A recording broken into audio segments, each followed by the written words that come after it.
All right, so in theory, we should be live. No, that's not it. Got it.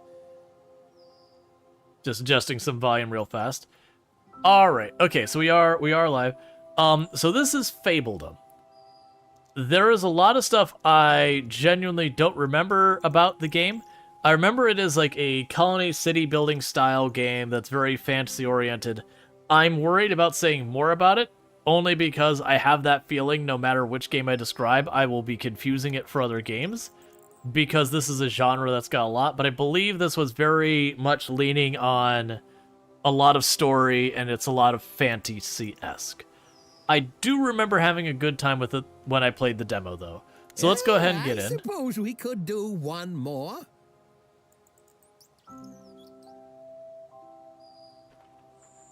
Okay. So it does randomly generate this map, if I remember correctly. And then what you could do is you can click on the different provinces, and it'll give you more information.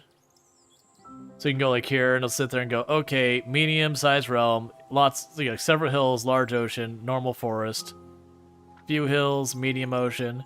So you get kind of different layouts and all that. I was looking if there's one that's like, I think this is probably the most balanced one here. There is a standard mode and a creative mode. We have the calm difficulty, which makes it so there is more family aid. Like, the family aid doesn't cost as much, hunger isn't as fast, soldiers have more health. No added days of winter. There's yearly nobility of +10, has helpful gifts. There's the classic, which is what we're going to start on because that's the default, which is basically neutral across the board. It's been almost 2 centuries since I had a visitor. Do excuse the mess. It piles up over the years, you know. They've got like the challenge difficulty, which is harder, and then they've got cruel, which is just downright mean. All right, and they have the tutorial enabled, so we can go over here and say, you can choose, I am a prince, princess, or highness, and I am looking for a princess, prince, or any. And we can give ourselves a name. I'm just gonna do Rual Storge to move on with it. We can make our coat of arms, which I'm not gonna put a lot of effort into.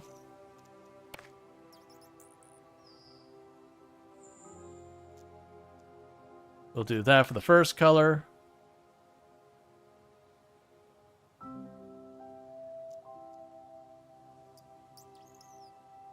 I'm looking for is something a bit more in the gray area.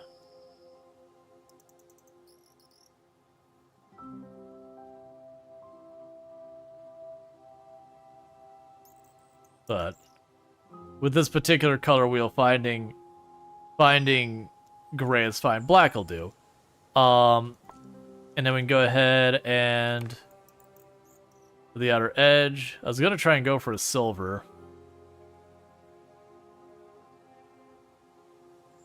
That's fine. Okay, so we got a bunch of symbols. We're not gonna spend too much time on this because it's really easy to spend forever on it. On these types of things. So we got a bunch of different animals: wizard's hats, swords, slippers, anchors, crowns, some type of flying thing there.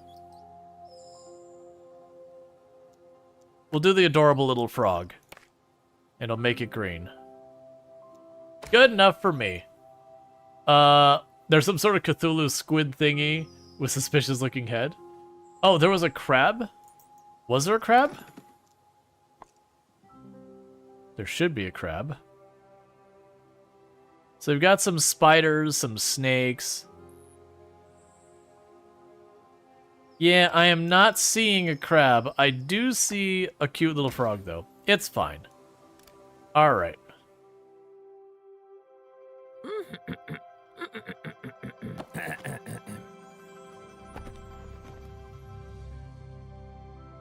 Once upon a time, it goes, a story told of love and woes, when all the kings and queens of yore sent forth their children to explore. New lands of plenty, fields and trees, fertile, yielding, birds and bees. It's your turn, prince or princess you, discover, conquer, daring do. Remember, friend, 'tis not just sword that makes one lady or a lord. To build a kingdom, 'tis an art, but don't neglect your spirit's heart. Through love or war, these lands ignited shall ever after be united. Now go, be kind, be cruel, be scrappy, and make your ever after happy.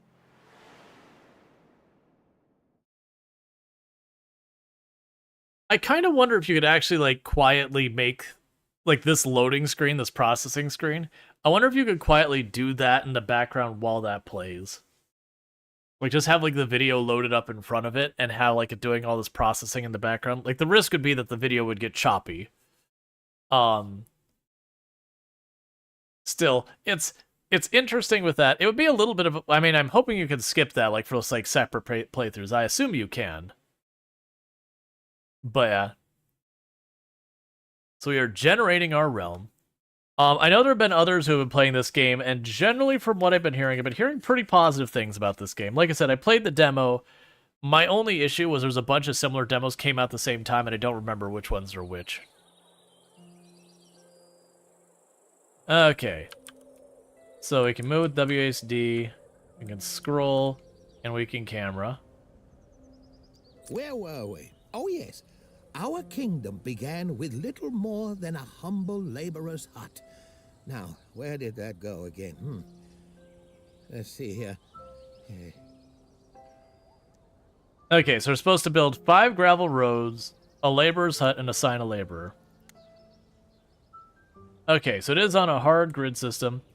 It's not giving me any indication on if I should actually... Okay, so it looks like it doesn't really matter where I build it. A workplace requires Fabelings to operate. You can assign Fabelings by clicking on any available plus slots and then clicking Manage Workers. Boom. I mean, sure. Okay, and build roads. Let's see. Fabelings will always try to follow roads to the best of their ability. Connecting roads to a blue arrow indicates will help them guide. Okay.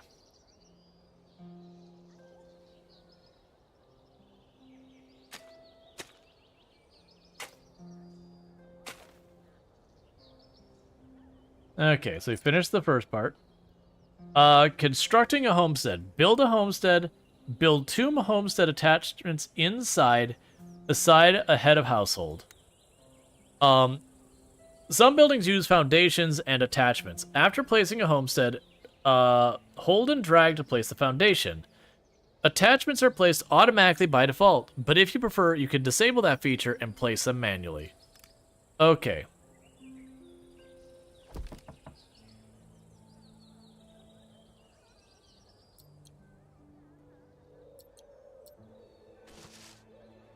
Cool.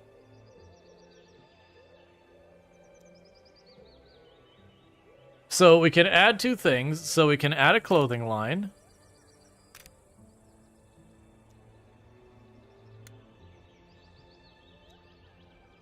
So I've given the...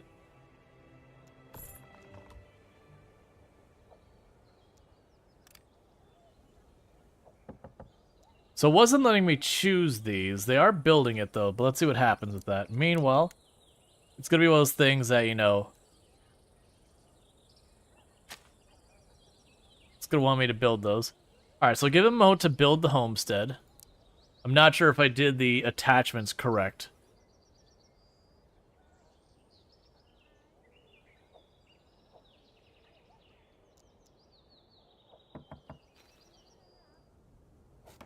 Alright.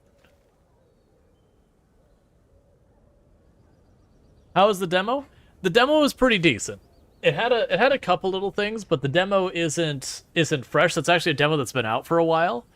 I generally had a good time, so I am going to try and get a hold of a key for Sunnyside. The first homestead. Yippee! This is where your fablings live and eat. A head of household is required for the homestead to operate smoothly.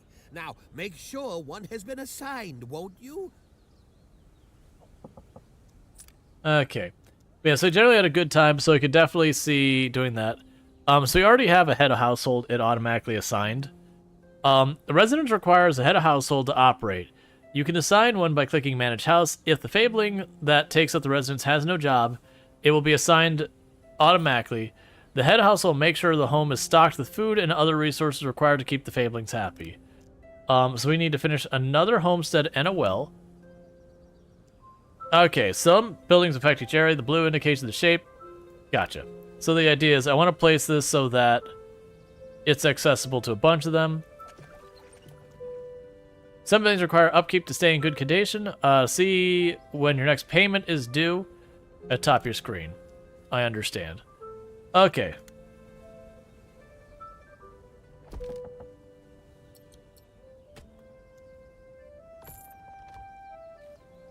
Alright. So we're slowly building up our town. But yeah, no, I had a good time with it. Like, there was a little bit of, like, you know, dips in performance, but it is a demo from a little while back. There was also some of the dialogue was a little dry, but at the same time there was some that was pretty decent. I definitely liked a lot of the mechanics in the game for the sunny side.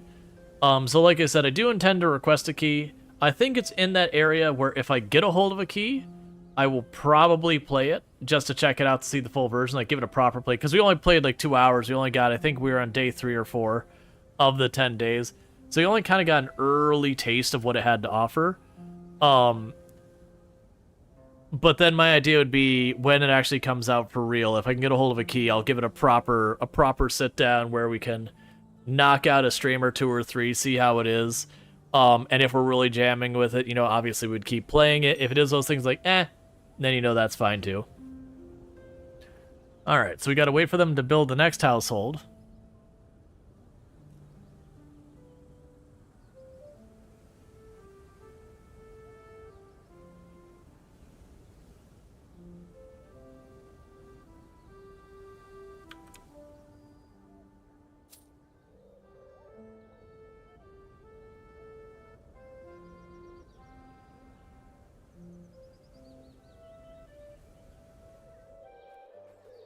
I do like the design on there. It's like a silly little design for them. It kind of reminds you of like the oh, what are they? Like the little Russian dolls where you separate out and there's like one of them inside the other, inside the other, inside the other. They kind of have that appearance, but you know, obviously animated and whatever. Is it chibi? Because chibi is usually like called cute. Like that's like cute things. I don't think they were called chibi dolls.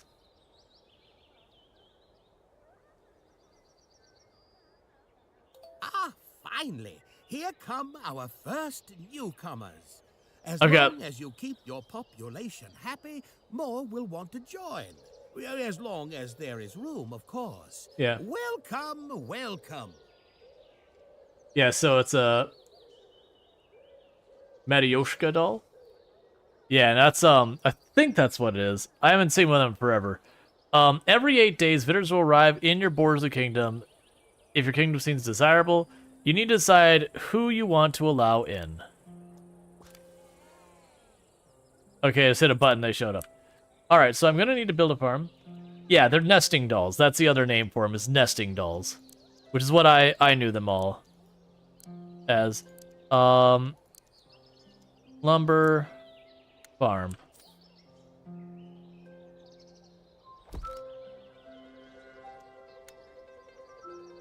And you want me to place 30 vegetable.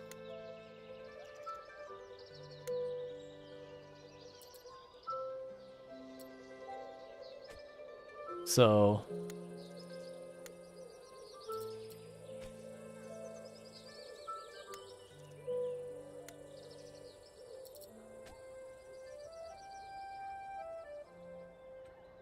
oh, only one crop type is. Looks like some newcomers will arrive soon. but there's no available housing. To see how many days are left until the next arrival, hover 1, 2, over 3, the 4, 5, 6. population icon at the top So we have of your 12, screen. 18, 24, 26. That is... I think that makes it 30? Crops will grow over time as long as there's at least one farmer assigned to the farm. Yeah, we have 32, so I'm over by 2, that's fine. We have to wait till it's built to assign a farmer. Yeah. Yeah, Dude's mentioning the same thing that we got here on Twitch. We had 3 people say the same one, the Matryoshka doll, which I think is called a nesting, like the English equivalent to it is we'd call it a nesting doll, where you nest one doll inside the other doll inside the other doll kind of forever. Alright, so we're in the early game, it's still introducing stuff. Eventually we'd start scaling up. There is combat in the game. I do not know how involved the combat is one way or the other. Like, no how's available? Just charge them $900 and give them a tent. Yeah, I do think that initial like interaction has literally no bearing on anything. Like, literally no matter how you went through the Sunnyside intro, ultimately you would end up with 150 of their money, the cup coins or whatever they are. Those like cubicles or something like that. We're just like, why is this name? Like, what is this name? Okay, so cuts down trees in the indicated area. So we want to shove that as far as we can in there without accidentally cutting down trees.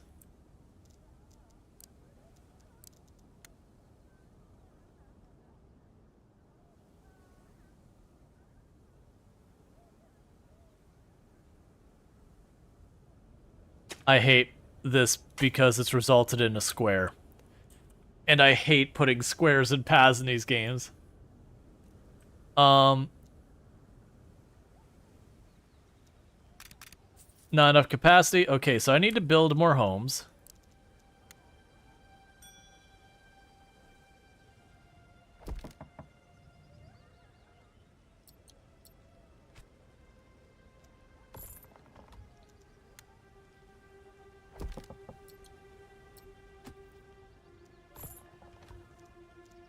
Oh, Pang, if you're still here, have you had a chance to check out Planet Crafter yet? I feel like you'd enjoy Planet Crafter. Very different game from what I've been describing with the Rust. But it is a very nice, like, chill vibe kind of game.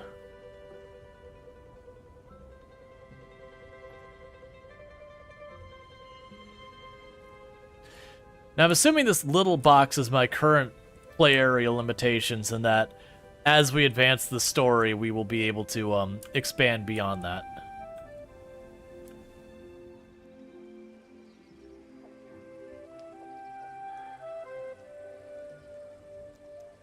That was weird. When I was choosing the crops, it said I could only have one type of crop. And then when I went to switch the crops like to another thing, it was like you can only have one type. And yet I'm distinctly looking at this going, well, there's your pumpkins, there's your radishes, and then these are cabbage, because that was the point where it's like you can't have that. And it could be that it was telling me I couldn't have any more than I had already selected. Oh, I need to assign a woodcutter.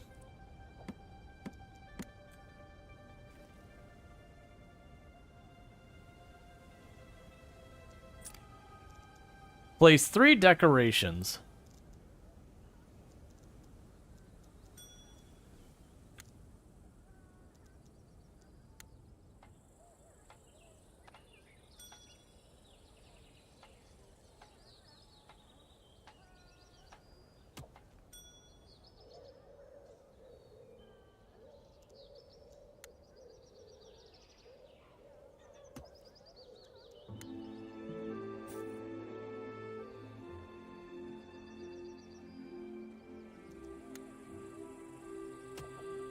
There. We're putting benches everywhere. You're back with good news. Your mom is weight bearing on the leg that she's progressing well. That's nice. I look so focused. I was trying to see exactly where those would lined up. So yeah, so you should be good with the place decorations here in a minute. We're getting our extra houses. We did miss that last round of guests. Yeah, so you have beets, we have pumpkins, and then we have cauliflower. Which I'm curious, because this is like... only one type of crop is allowed per farm.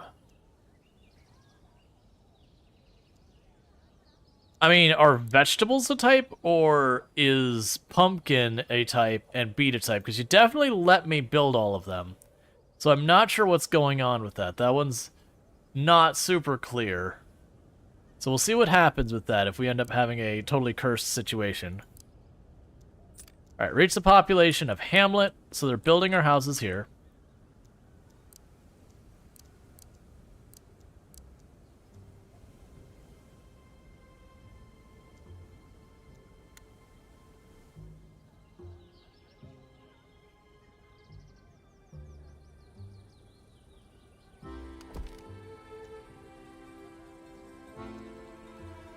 Oh, I see.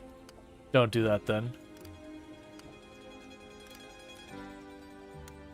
So you're gonna need a little bit of space to you.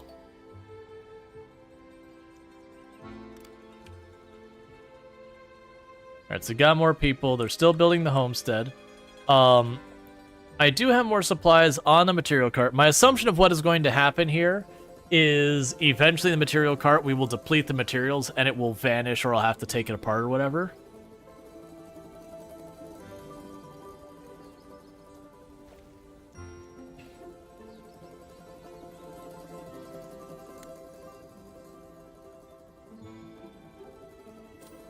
Okay, do not seem to be able to upgrade anything yet. Payments made, income is $24. But yeah, so my assumption of what I want to do with this is I'm going to want to have...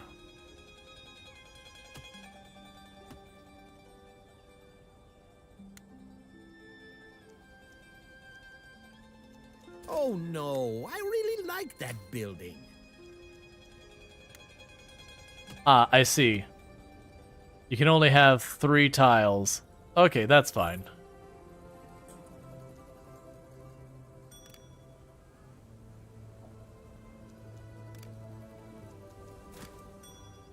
Yeah, so we're going to leave that one off. When the cart runs out, I will swap out the cart, and that'll be our storage there. Okay. And you cover up that much space. So I can put another row of houses up here before we start pushing the limit on that.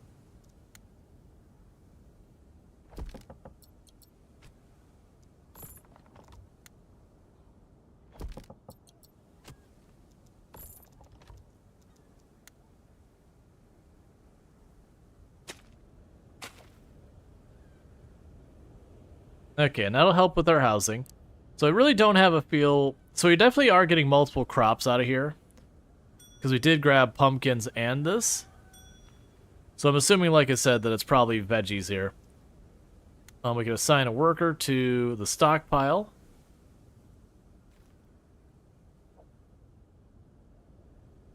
Yeah, my hope is exactly what's happening here, is they are grabbing the stuff from the material cart and putting in the stockpile. I have no idea what the capacity... Okay, it's 300 versus we have more than 300 there. The question is, it 300 per tile? No. 300 is for the whole thing. So they'll be taking the stuff out of here. But they should run out of materials relatively soon. So I should be able to put a another stockpile location here. And we're doing pretty good on households. Right now, I have room for, I believe, room for 15. And I only have 8 people living here. And generally speaking, we're at 61 happiness, which gives us a tiny little bit of improvement in our efficiency of working.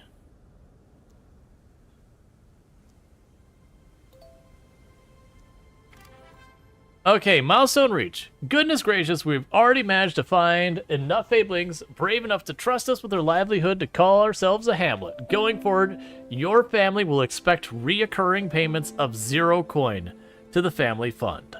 You receive 50 coin. You can now build an inn, a stone camp, a coal maker, a granary, and a forestry. Okay. So I need to collect $200 in taxes, and I need to build a lumber to lumber camp and build a forestry. Lumber camp, build a forestry attachment. Okay. And I need to build a stone camp. Some buildings need to connect to a resource to function. Connect the stone camp to a small stone deposit.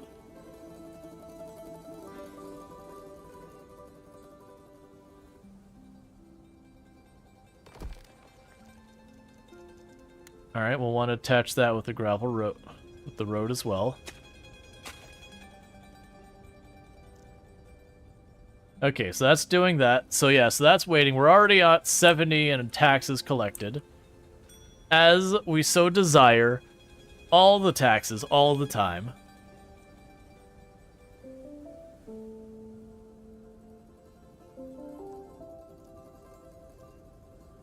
Yeah, so the stone camp and the coal maker add a reduced desirability to the area. So anyone in this area around this thing will have a reduced desirability. I'm also noticing there's ruins over here, which I don't know how those work.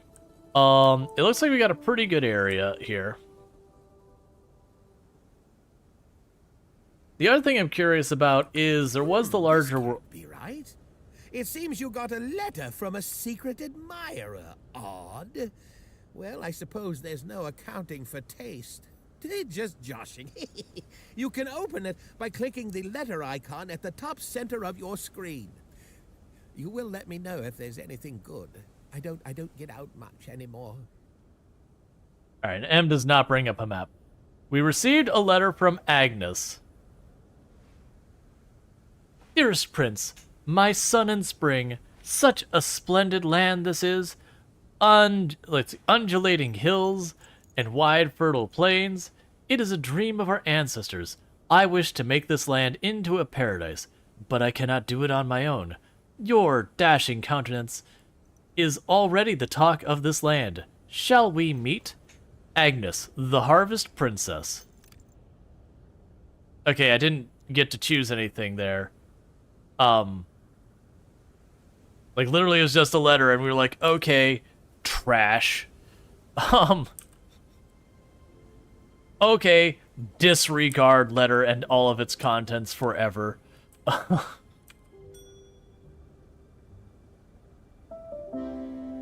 stone camp is finished. Assign a worker. The overview menu is a great tool for managing your realm as it starts to grow. From here you can get an overview of your fablings, workplaces, and more. Switch between the tabs to see more information. Hold, please, and all of this. I'll accept those. Yeah, so we have the population, the workplaces, our finances. Tax controls require a fully stuffed bank. So we have an upkeep cost of 23 and an income of 44 for a profit of 41. And it has all our upkeep for all our buildings. We have our resource graph. Cool. And so I could turn in here and say produce, vegetables, grain, you know, wood. Production control. Right, so with stuff like coal, I could say, yo, don't make more than 1,000. That way, we don't suddenly find ourselves with no wood left in the entire city because all of that. Okay. Alright, so you want me to go to the overview menu, assign a fabling to the workplace using an overview menu. Sure. Boom. Okay.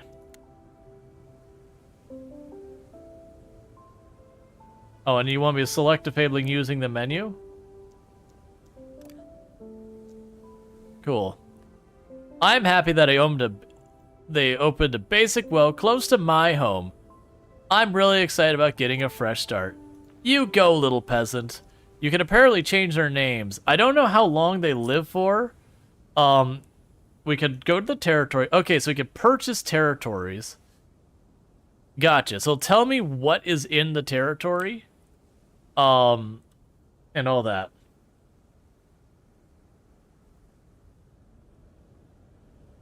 So we've got iron, a missing shoe, Bob Barkskin, a fish, and 81 trees. 141 trees, a large stone deposit, some ruins, a tree, a small stone deposit, and a pig herd, and just a crap ton of trees. I want to meet Bob Barkskin.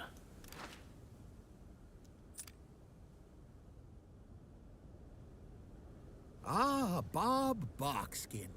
Yeah, I remember when he was just a seedling.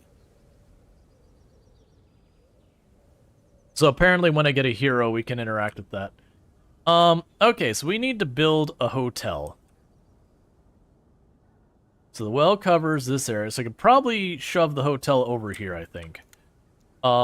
Where is hotel? Or sorry, not hotel, inn. Some buildings have a positive effect of desirability of an area indicated by a green shade. Try placing these buildings close to housing. Alright, never mind. So with that in consideration...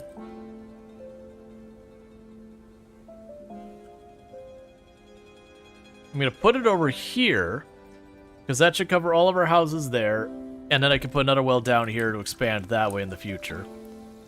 We can go ahead and add more road over there, and let them do all this. Is this city builder game? It is a city builder game. Like, it's vaguely got, like, a fantasy / storyteller aspect to it. But, it is ultimately a city builder game where you manage, like, your food, your wood, your stone. But, they do stuff like you get heroes that interact with things that I don't really know. There is combat in the game. I don't know how involved the combat is one way or the other. This is my first playthrough. I did play the demo during Steam Next Fest. I don't remember a lot of it. Other than it did have, like, you know, literally when they introduced the game, like, the person's talking in rhymes, going, like, you know, hey, like, king or queen, lad or lass, like, whatever. You know, find your fortune in the past. That isn't actually what they say. I have no idea. I don't remember. It also uses a slower pace. It also uses a slower pace than a lot of city builders. I mean, city builders are notorious for being not particularly fast-paced. Yes, I'm waiting for these to fill up. So once this cart is empty of the vegetables, then I'm going to go ahead and get rid of the cart, I assume. Alright, so we just need to collect a little bit more in taxes to do our next objective. Keep in mind, we are in the tutorial. Honestly, when I play city builders on stream, I'm almost always in double time or, like, max speed. Is it like Timberborn? No. So Timberborn, the main thing is about water management. And I do not believe there is any water management in this game. Like, Timberborn does a lot with, like, manipulating the terrain and moving the water around, and that's, like, its core mechanic. And then you're feeding your people and giving them basic amenities on top of that, to help facilitate things. Because the increased amenities and all that make them work faster, which ends up being necessary. I'm still very early on in the game. We've only been playing for maybe 30 minutes or so. Not even. And so we've really only built, like, our farm. We built our houses. We built a well. We built the stuff to get wood and stone. So we're still very early. Ah, the trusty village inn. A personal favorite. The inn adds happiness to its surroundings. And the happier your kingdom is, the more efficient your workers get. It also helps attract more visitors. Okay, so it wants us to prepare for the winter. So I need to produce 15 coal, and I need to store food in the granary. So I don't have either the granary or that. The granary should be pretty self-explanatory. It's a granary. You put stuff in it. That's what a granary does. So get the granary built. And then I need to do the coal maker. And the coal maker has a big radius. It's like, yo, anything in range of this coal is going to be unhappy. So there's all that. They also have a mechanic around upgrading your homes and all that. So I could hit this hammer and say, add these things. We haven't had too much of a need to do that, but they did introduce the mechanic to us. Not all buildings have it. All right. Speed back up.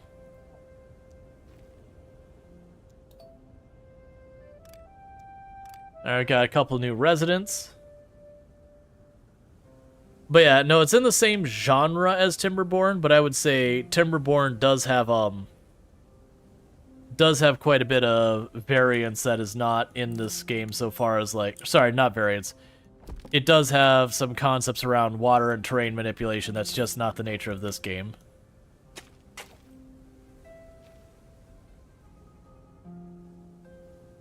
Alright, so let's take the road down this way.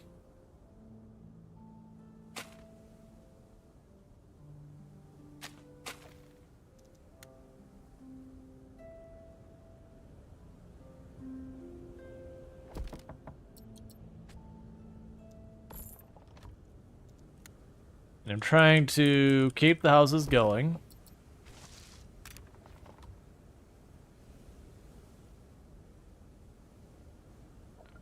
Alright, so you've got the granary. We'll add a worker to that. So that way we're starting to store vegetables for winter. Which hopefully they just grab the vegetables out of the cart here.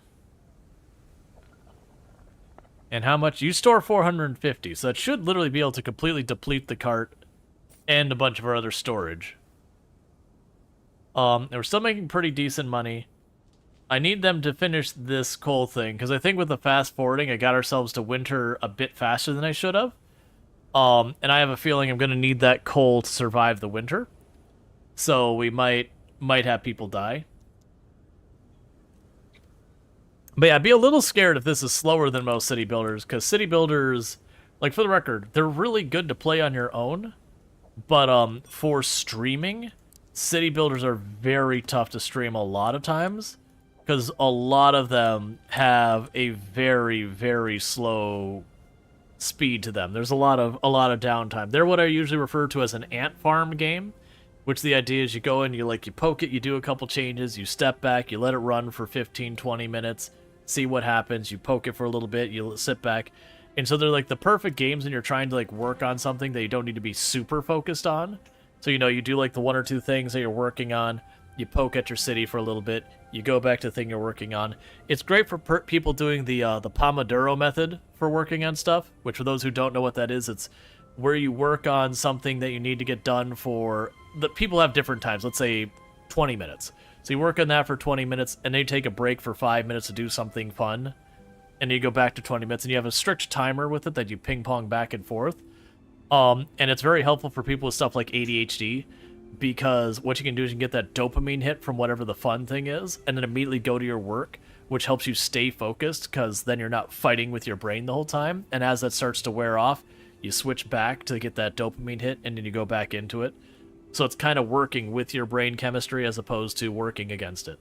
Alright, so we've reached a new milestone. A new population milestone has been reached. Well done. We can now call ourselves a small village. Going forward, your family will expect reoccurring payments of 5 coins to the family fund. Nobility can be used as a currency for special actions and items. Oh, I'm glad my people are currency. It also influences some interactions with other rulers. You have received 75 coins. You can now build a messenger's guild, a sawmill, and grow wheat. It does not grow during winter. Alright, so we're still preparing for winter. So we need to build the Messenger's Guild, which is here somewhere. You cost 100. We actually have that now. So that's implying it has a positive desirability.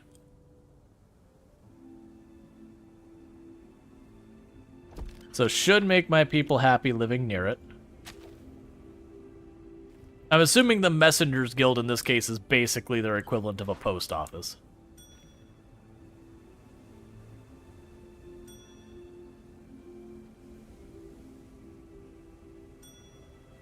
Yeah, so they're finished building the houses. We are making progress towards that. What is this icon? World event. Big Sister's gift. Prince Rual Storge, I've heard you finally settled in your own kingdom, and that newcomers are already moving in. That is wonderful. Please accept this small gift as congratulations. Your dear big sister. With your help, I can do it, dear sister. 100 coins. Our sister knows the best gifts to get us. Cash. Cash money. Just a big old pile of the moolahs. Such a wonderful sister. Truly knows how to get to our heart.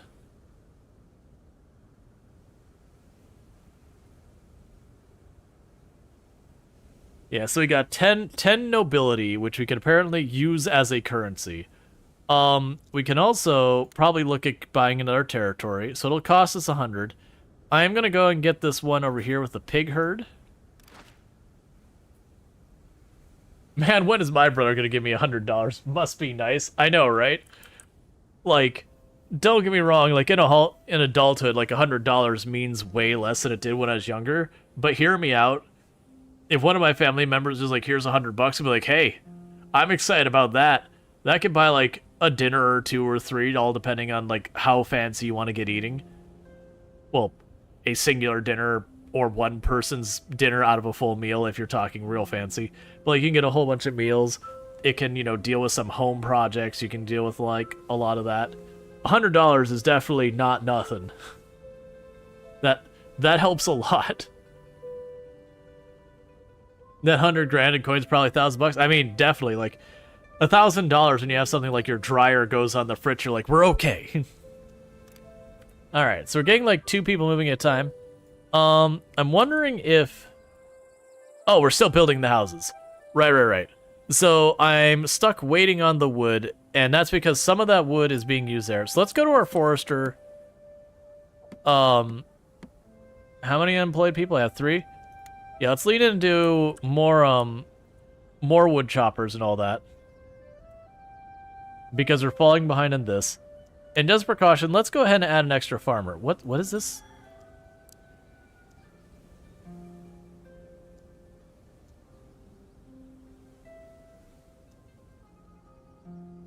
Okay, that's fine. Alright, so we just added more people working at each location. So realistically what I'll need to do is build a second farm. And when I build that second farm is going to be wheat. Because that's what we're waiting on right now, is we're waiting for them. Oh, produce 10. Where do I produce planks? Sawmill. Okay, so sawmills and narwhals ones that my people won't like to live by. So we're gonna plunk it down over here. I missed important instructions. So we're putting a bunch of our undesirable things, we're shoving them out into the distance over here. Stuff that like smells bad or, you know, it's noisy, that kind of stuff. Yeah, the Messengers Guild being built, we have the inn.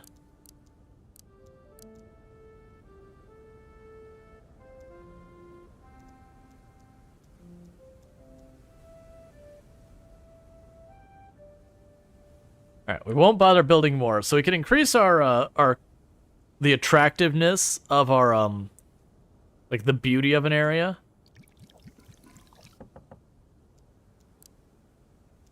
I was trying to see if it'd tell me, like, where I can see the overall happiness stuff. Because I'm assuming you make an area more beautiful, it increases the happiness. Having access to different amenities adds happiness. Like, this should add more happiness once we get it set up.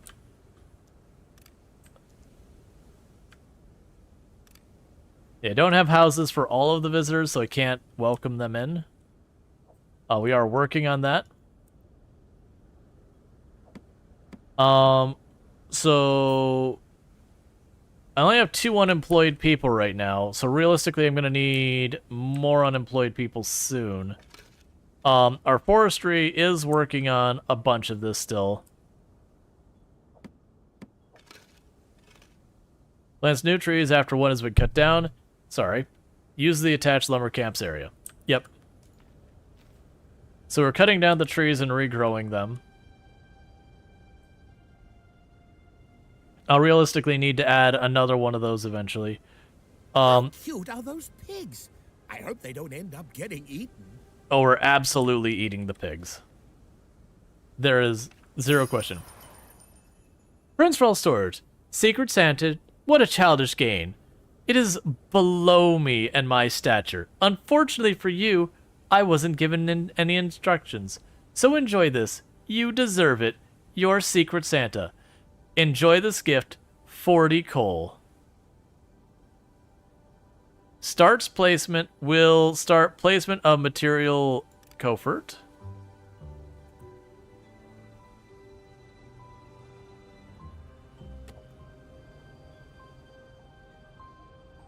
Cofferette. I don't know. So interestingly enough, I think that was a mechanic when you're brand new to the game and you're in your first winter and you're still learning. I think that's literally just to make sure you don't die in your absolute first winter. Like, here, there's all the coal you need to ride out your first winter. Speaking about noisy things that you don't like living close to, apparently your landlord decided to rent out the apartment below us, not as a living space, but someone who is converting it into a party room that people can rent. I am so sorry. That sounds terrible. That's not fun.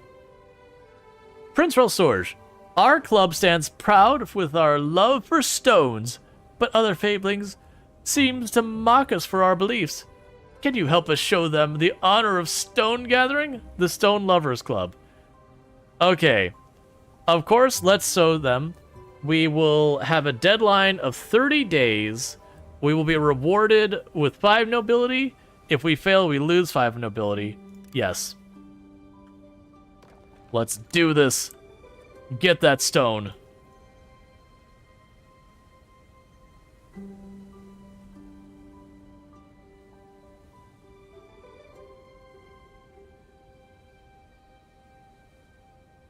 So it's about to get a lot of anonymous trips for problems.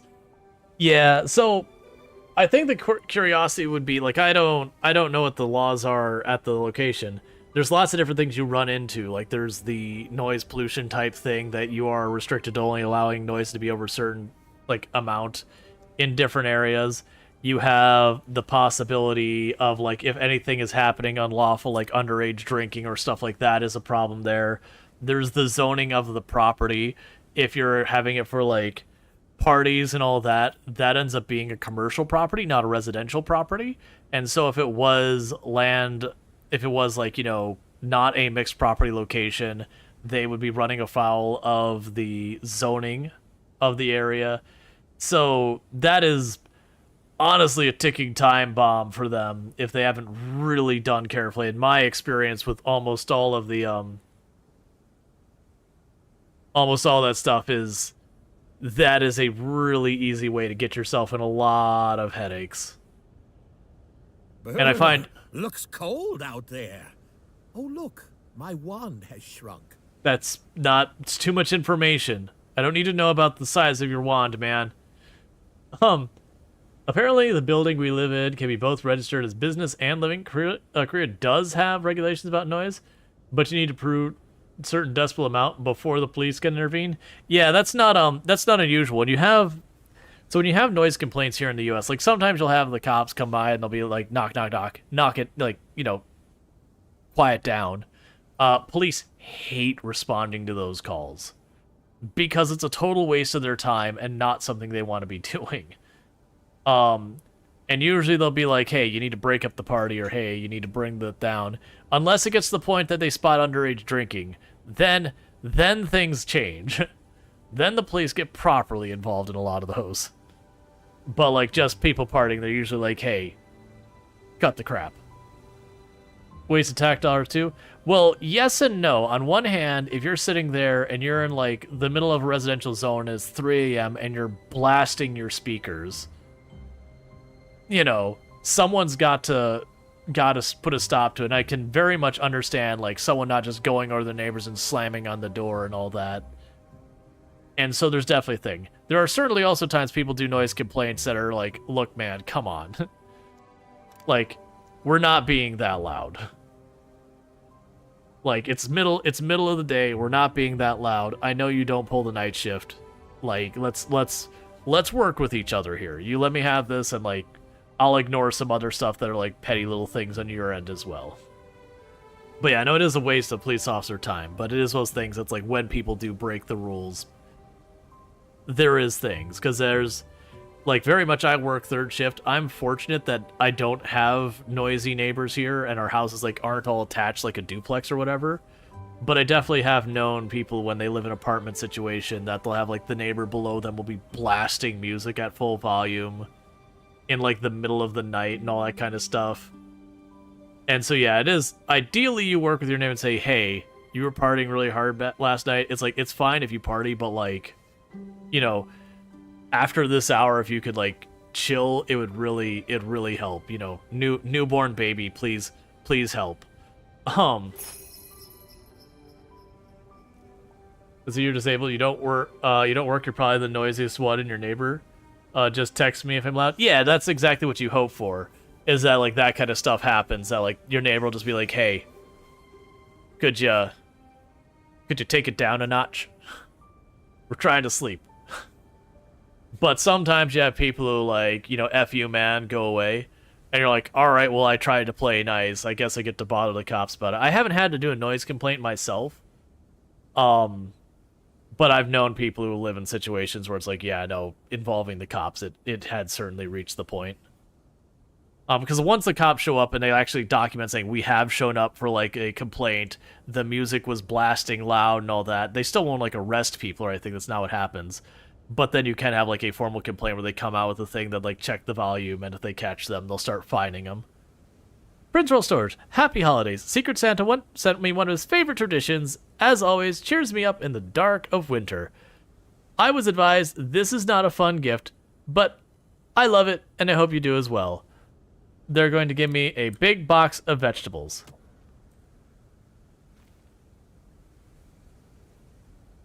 Santa was hooking you up this season of the game. Yeah, I have a feeling that the first year they give you, like, they float you a bunch of stuff just to, you know, while you're still learning the game, that you don't get killed while you're still in mechanics. Because that's when that happens in some of these games. You'll be in, like, the tutorial, and because time advances when you're not even doing stuff, it does take a while, and you end up dying just because you're taking the time to do the tutorial. So I can see them as, like, floating you your first winter, like, giving you, like, hairs, like, get out of jail free. And then later on doing stuff. Let's see. Prince Rual Storge, I found a magical bean on my travels and immediately thought of you. I cannot tell you exactly what it does, but I heard it's quite extraordinary. We can buy the bean and we can get a giant beanstalk. We can spend $10 to buy some of the food. I would like to buy the bean so I can place a giant beanstalk. Magical bean or feed your people. I think you made the right choice. Let's see. You did get the number of the person running the place. She asked you to call if there's any problems, but I will not be shy about calling the cops if it gets through that. Yeah, that's exactly, like, the first time, like, they have a problem, like, you just try and be fair and be like, hey, here's the deal, like, I can hear you blasting in here. You know, if you could just tone it down a little bit. And if they're like, okay, cool, and that's it, then you're good. Let's see. Hey, Prince Rual. Your settlement advisor is all up in arms. He won't stop yelling about how vital it is to gather as much as we can as fast as we can, so we can have a big stockpile of resources preparation for what the future holds. Royal advisors. You want me to gather 400 vegetables, 300 wood, and 70 stone. I don't know if that means it just wants me to hold on to those or to just have collected those. I will start immediately. I have 90 days, which feels like a long time.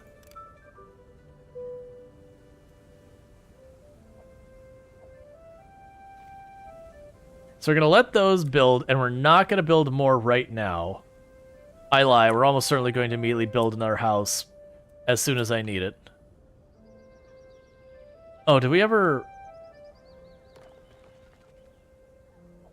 Oh no, we're still building the sawmill. So I just want to sit there and, like, let this run for a minute and get this stuff going. Maybe it'll grow towards the clouds. You can see the giant. Yeah, notably, apparently we're gonna get heroes, and we can send the heroes to do stuff. And so that's what we've got. So we got heroes. I've got 3 things right now. We've got the beanstalk, we've got his a talking tree, and we've got a missing slipper. That we will be able to pursue in some capacity or another.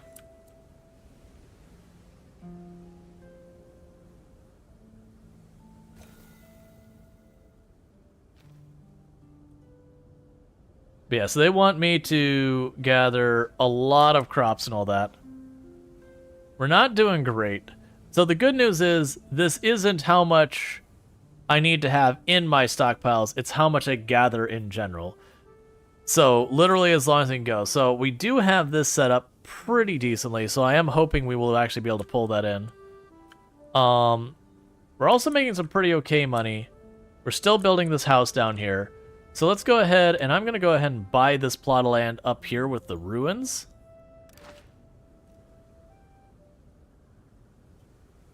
That way I can take my less desirable things and move them up here so we get all our pollution, all that over here.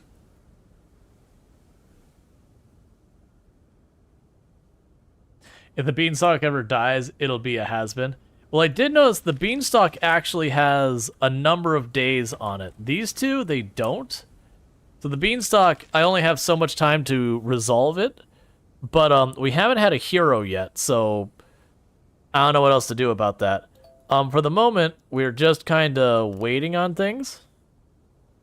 Mostly we're waiting on the lumber to catch up to do this. I should probably build another lumber mill. I just haven't decided where yet.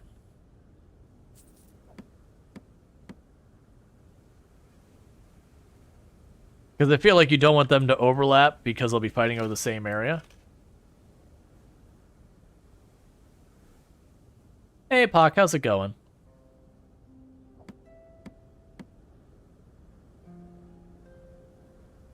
Put the lumber mill right next to the bark skin there. Okay, so the granary. So we got the granary done. We're just waiting on this to get more wood in stock. We are starting to collect vegetables. I'm a little concerned we're not going to collect nearly enough vegetables in that. Am I enjoying the game so far? Yes. It is definitely a very chill game with a nice gradual pace to it. We are kind of just stuck bottlenecked on the wood for the moment. We're just cutting it down as fast as we can. But it's taken a hot minute for that to happen. So we're stuck. We're stuck waiting because I got too many things queued up building. I've got a house here, I've got the Messengers Guild, and I've got a sawmill that I'm all waiting on to be produced. Oh, that's right. We can set limits on the production for a lot of these things.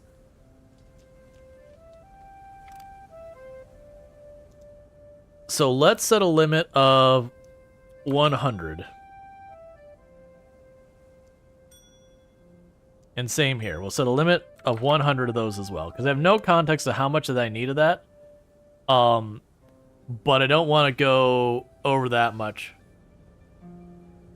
Just because that is one of those things you get in trouble with these games, is you'll have, like, where you'll be cutting firewood, and you'll have the people so aggressively cutting firewood, like, why are my buildings not happening? And then you just realize your woodcutter's just grabbing the wood at maximum speed and quickly, like, chopping it before anyone can get to it. Or you'll have, like, your base, you'll be like, I need timber. Where is all my timber? And you'll just find this warehouse that is just up to its eyeballs in planks. And it's just the people with the timber are just outrunning it.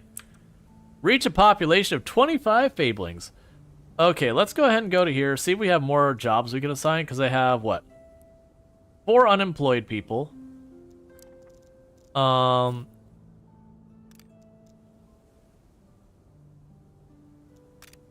Add you.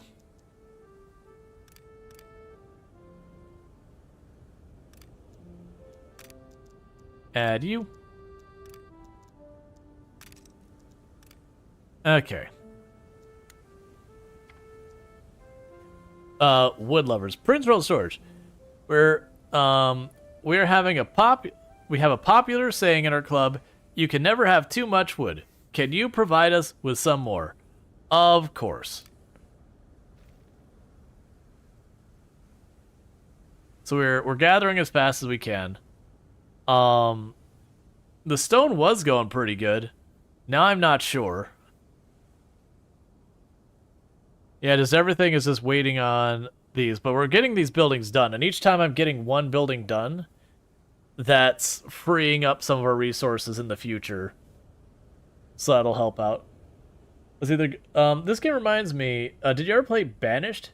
It's like this, but it came out years ago. Yeah, I played Banished and got all the achievements in it forever ago. Like, Banished was really good in its time. I will definitely say that as a genre, that whole, like, survival city builder genre has come a very long way since Banished. So it's nothing negative to say about Banished. It was good when it came out. These days, compared to a lot of other games, I would definitely argue a lot of the other games... Like, there's a lot of games that have come since then that take that same formula and build it out farther, like... you know, this arguably would fit in that category. We've got, what was it, it's New Something or Other. What is that game? I played that very recently. Oh, sorry, clicking out a window made it said New Cycle. New Cycle's another one in that same flavor of game that's come out. There is... What is it? Something Frontier? Farthest Frontier. Farthest Frontier is another game in that same basic genre that's done really well. Farthest Frontier for the ones that showed the most promise to me. That said, I haven't seen much from it since then. I know they've been getting updates, but it's just one of those things that haven't gone back to really get a good look at how it's been doing. Let's see, hey, Roll. How do you get that Rimworld Mountain map? The VOD is gone. Did it take mods to find it, or just like a random pick? There are mods. If you're trying to find the VOD for any of those that you can't find the VOD on Twitch anymore, I do, like, every single stream I do in here goes also to YouTube, same name on the channel, and everything stays there forever. But the mod you're looking for is Geological Landforms, I believe is the name of it. But they give you a bunch of different types of map styles you can get free. So you can get like a little chunk of rock in the middle of a swamp or whatever. You can get ones where it's like there's like a caldera where there's a big pool of water in the middle with like a little mountain ring around it. So you can get some pretty good ones. There's also like really nasty challenge ones in there. Like there's one called Atoll, which is mostly just sand and water, and it is brutally hard because you're like, I need wood. Well, don't have any of that on my map. I need metal. Well, don't have any of that on my map either. So you end up getting like these tiny little spots that you grow trees in to just barely try and scrape by and build anything. We did a like tropical resort map at one point, and using the atoll thing, and it was pretty good. It was rough. It was a very slow build one, but it was a very different build than most of the runs I do. I'm wondering if that'll count as in the water or not. Like, is it just the main building, or the entire property has to be covered with water? I'm keeping this space open because I'm assuming I'll need another amenity here soon, so I'm trying to keep the space open to serve all of that.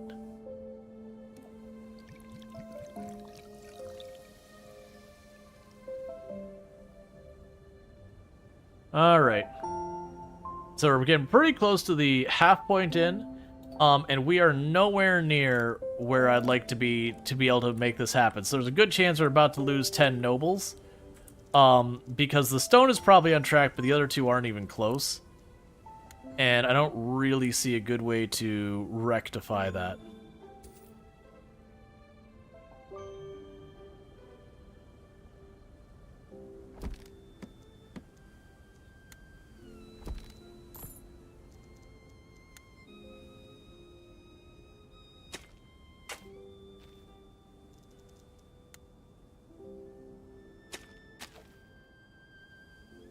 Alright, so connected for another sawmill, or not sawmill, another lumberyard. Maybe I needed to do that earlier, but, you know, we didn't, so that's previous me's problem, which is now current me's problem. Yeah, so it looks like I just don't have quite enough production for that.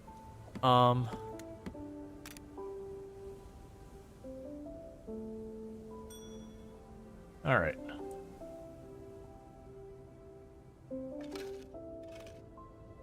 So now we're still waiting for all these things to build, so we're doing the best we can.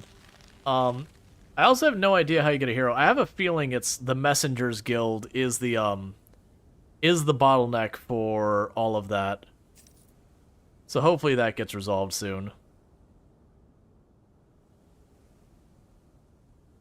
Yeah, the vegetables are going to be real close.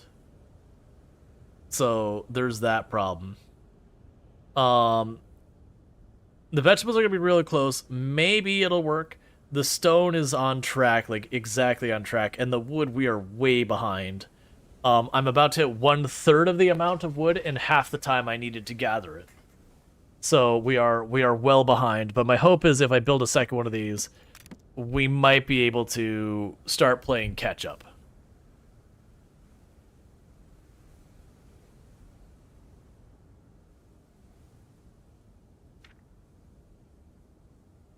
Prince Rual Storge. No vegetable left behind. We would like to try out each vegetable to see which one the population prefers. Could you help us get this started? I would have 30 days to get... I don't think I can do that. Oh, wait. You want me to place, not grow, just place each vegetable. I probably can do that.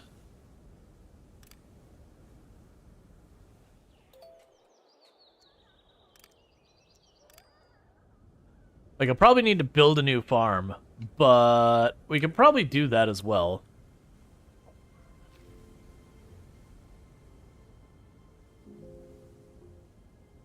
Because, I mean, one of the surefire things in these games is no matter how much food you have, at some point you're going to need more food. So what I'm going to do is I'm going to buy more land down here. That land is basically only good just as land. Like, there's not a whole lot happening on it. We will go to our farm here.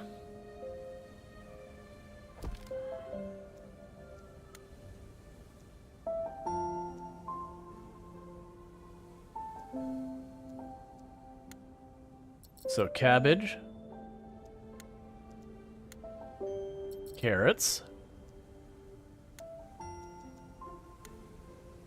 Cauliflower.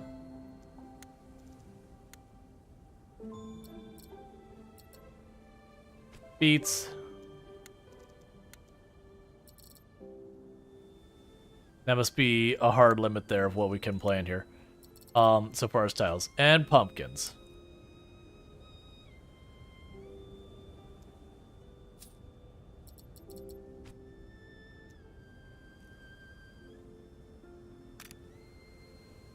And claim, and claim.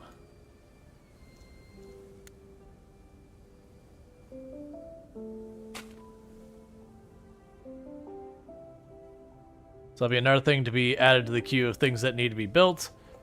Definitely going to help with our wood supply, that we constantly keep adding more things to be built to our wood supply and not meaningfully progressing it forward. Okay.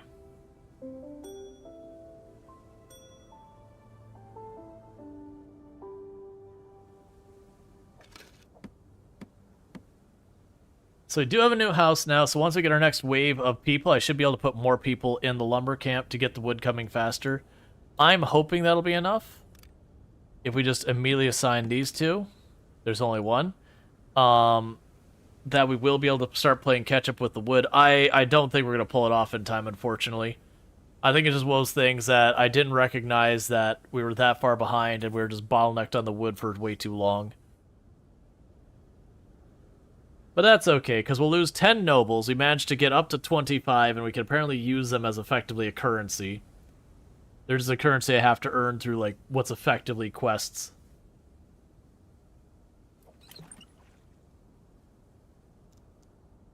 Alright, one thing I'll do.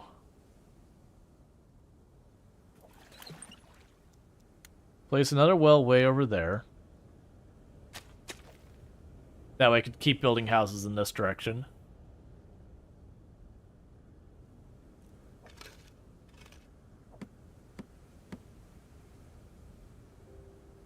Yeah, so we got one more plank and then 20 stone to build this.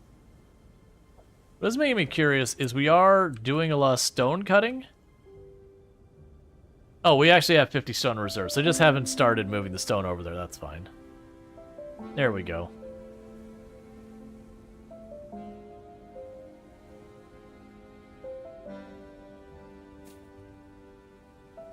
All right.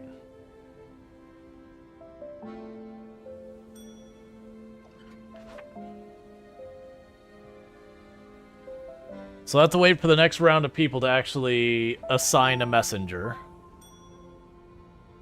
Which should be relatively soon.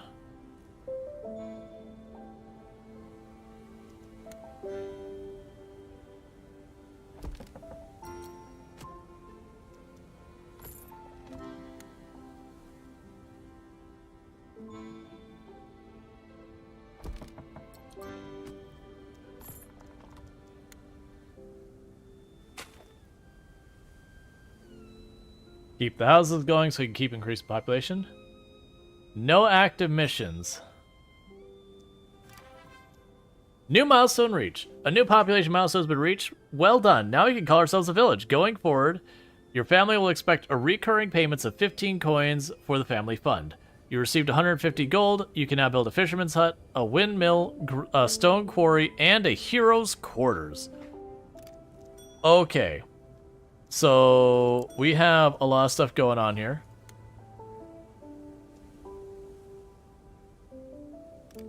Alright.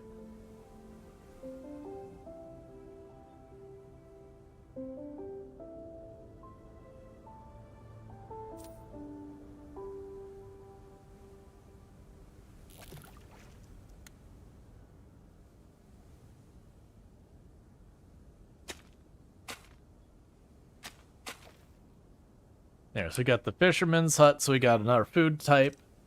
I don't know how well that works. Okay. Prince Rual Storge. As the saying goes, one man's garbage is another man's treasure. I passed a family building a new house, and they just left these planks laying around. How wasteful.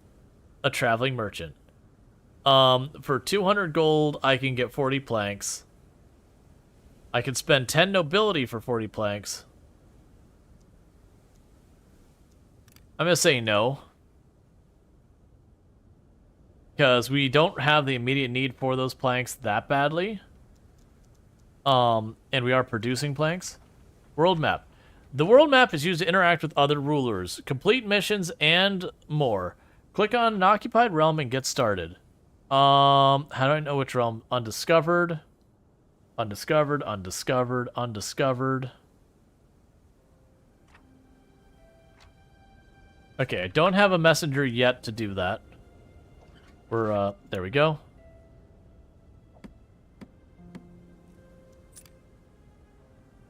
Send a messenger to another realm using the newly unlocked world map. Once the messenger has arrived, greet the ruler, a new to the discovered realm. Okay, so let's send a messenger here.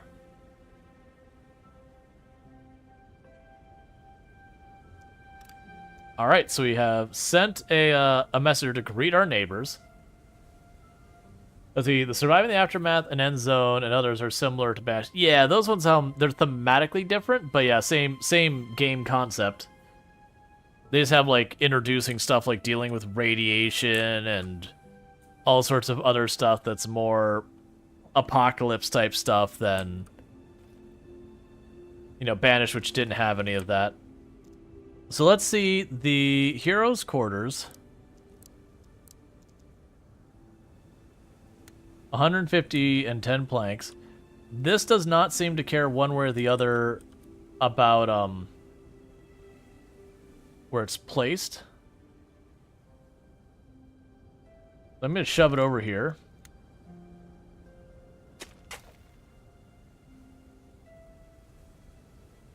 Because I'm hoping we'll be able to get this built. And it'll be in time to, Does that mean I can send a messenger to a second location? Okay. Basically, meeting all of our neighbors.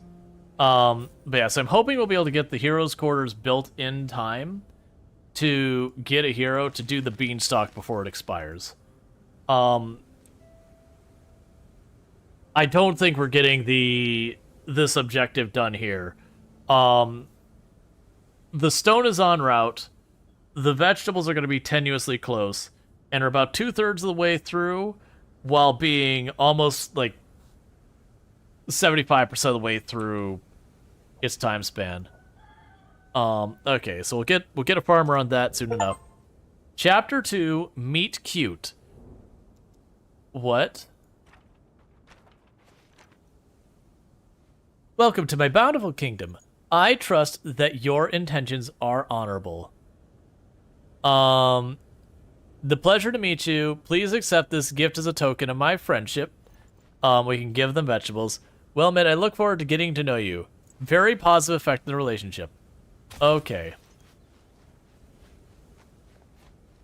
Please stop, Agnes. Please.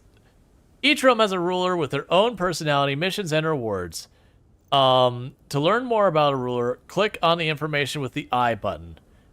And we can court her by giving her 100 vegetables. Your relationship for each ruler is affected by interactions. Some interactions require specific relationship levels. For example, to start courting, you must first be friends.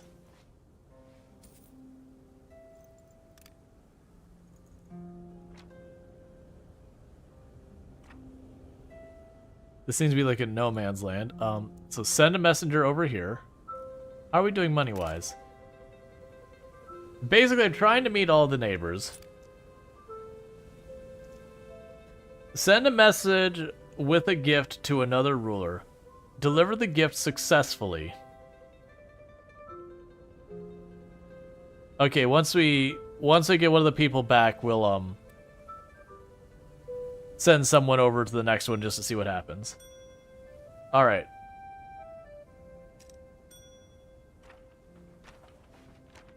The Tinkerer Princess. Greetings. Ready for the industrial ventures of collaboration?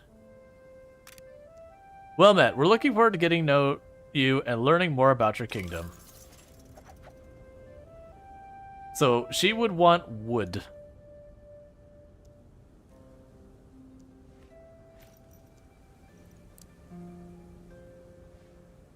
Please accept this gift as a token of our friendship. I hope it finds you well. This will take 7 days. Okay. Welcome the new visitors. That's certainly a whole thing. Hey, Lilo, how's it going? For those who don't know, Lilo, absolutely a fantastic creator on the, on the platform. Plays a lot like Sims 4, slice of life games, these kind of things. Definitely worth checking out. Good times over there. Can highly, highly, highly recommend. So do we have our hero tent yet? How close are we? We're getting close. The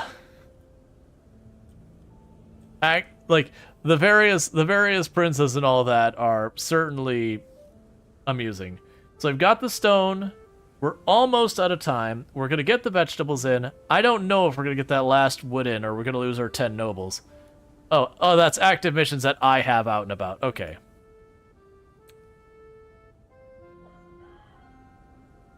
And are building more houses. But yeah, definitely wood is the thing hurting us. I'm trying my best to get that production as high as we can. But, it's taking its sweet time. Alright. Giovanni, the merchant prince. Hello, neighbor. Are you able to make a deal? I'll draft up the paperwork. A pleasure to meet you. Please accept this gift as a token of our friendship. Would you like cash?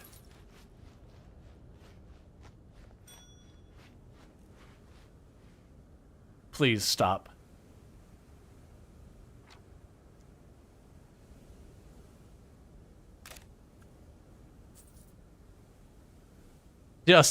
Just all of them, they get the gift, they're just like, and you're like, please, calm down, it's okay. Oh, what a specimen! Your hero has arrived. The hero is your kingdom's strongest fighter. It can interact with secrets in the realm, level up, and even equip new items. Oh, go on. Try giving it an order. Okay, buffs are global effects that affect your entire kingdom in a positive way. They are displayed on the top of the screen underneath the summary kingdom. Hero's presence. Workers carry 10% more multiplied with the champion's level. World event. Building new houses. Rual Storge. I know starting a kingdom is hard, so I thought I could help you out with a little gift and a challenge. Your dear big sister. If I can build 6 homesteads in 50 days, I will get extra nobility. I will say yes. Hero. Move, interact, or attack using a hero with the right-click mouse button. Open armory.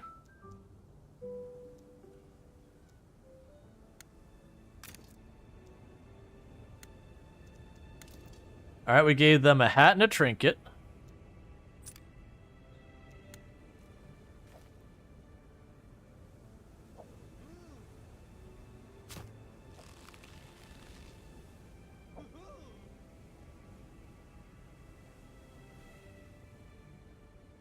Okay, apparently they're already on their way over there, I guess. Alright, so it wants me to build 6 homesteads. 1.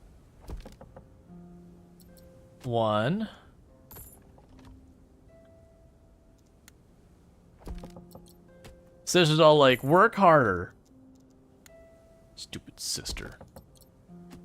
Making me work. Making me do my job. Who does she think she is?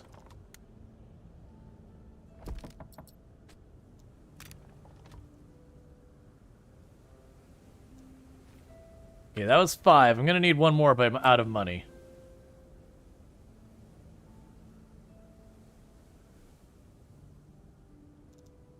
I got them queued up. I'm not super confident, but the way I look at it is if I lose a few nobles.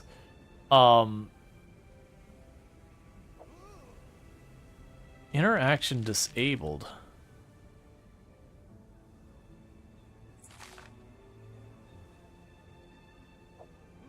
Oh, I guess it's not fully grown yet.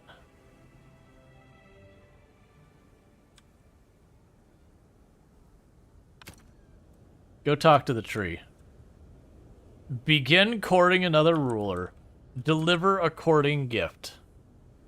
Look, I'm gonna need a minute.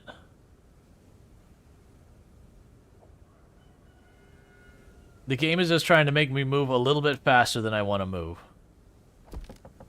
I want to take... Bob Barksons. Greeting, young seedling. It's been quite a while since I've had a visitor. My name is Bob. Apart from growing this glorious mustache, I am also the keeper of the great forests. We can befriend them. Trees affected by a forester need 6 less days to grow. Chop down the tree. We will get the essence of regeneration, a powerful trinket that boosts the hero's regeneration. I will befriend them. Because I feel like that's going to be better for me long term. So the time remaining, I don't think that's how long I have to do the encounter. I think that's how long it takes to fully grow.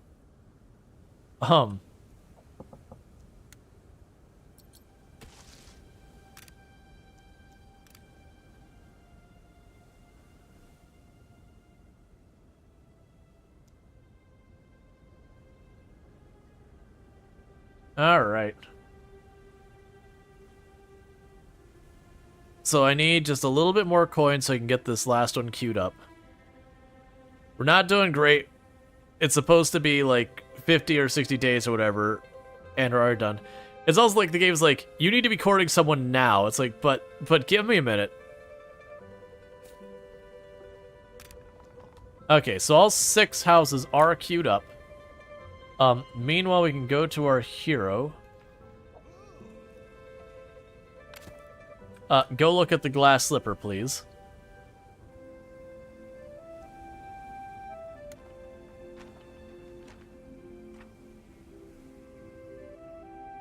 And I'll need to wait to send out any more stuff to the neighbors because I don't have enough people to throw at them yet. We've got even more farming happening, which is probably important because I am noticing our food seems to be going down very rapidly, which is never a good time. Rual Storge, you found a single lost shoe. It seems quite valuable, but also so small. Finding the owner might be difficult, but the Fabling would surely be very grateful. Return to the owner, we get 10 nobility. Sell the shoe, we get 200 coins. Give me the nobles. Alright, go to the check out the ruins.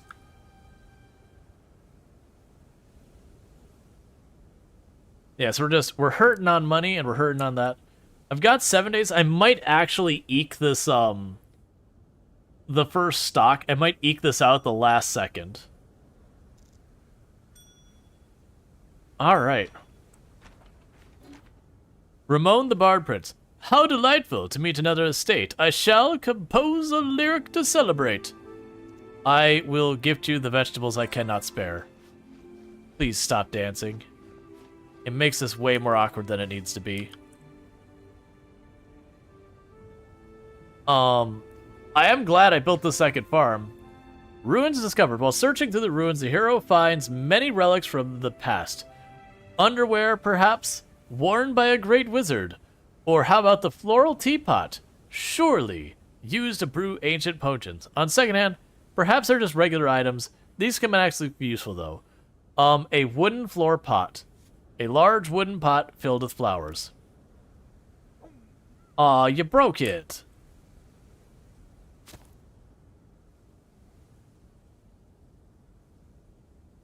Okay, so we just need a minute. We actually did finish the one where it wanted us to get all the ridiculous amount of supplies.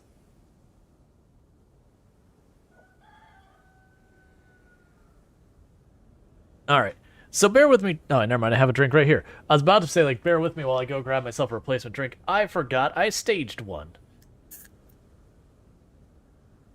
Okay.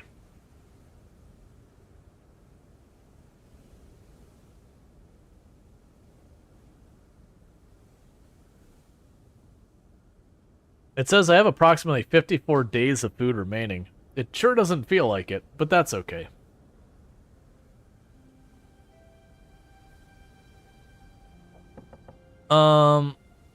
Missing water source. Oh, come on.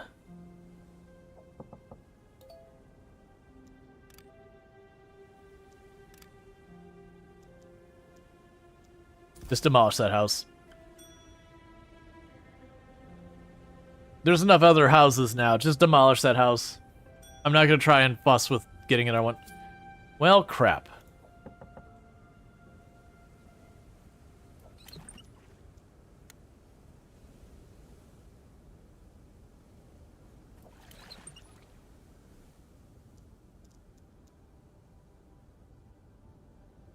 Alright. It's winter. I have tons of coal. I'm a little alarmed by the fact it's saying... So now it's saying I have roughly 33 days of food remaining. And now 28 days. I am questioning its math and how it figures all of that out.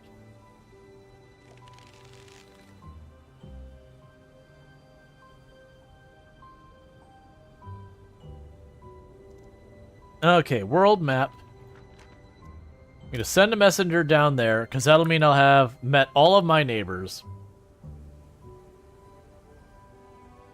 So I'll get to know our neighbors, see what they're at, and figure them out.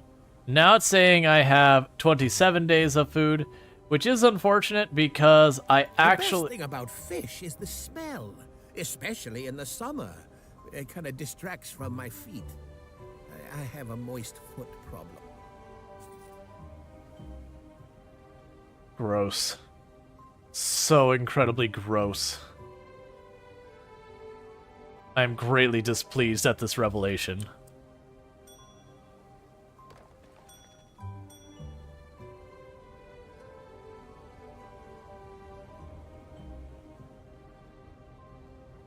Yeah, so it looks like we're probably going to get those homesteads done in time.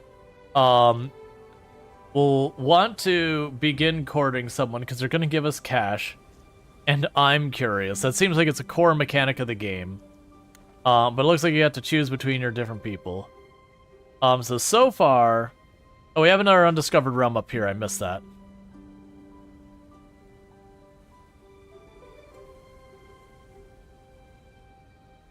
But yeah, I don't know what the benefit is of courting in this game. Like, I have a feeling, since it seems like all of the different groups here are thematic, that's going to be a whole thing that we deal with.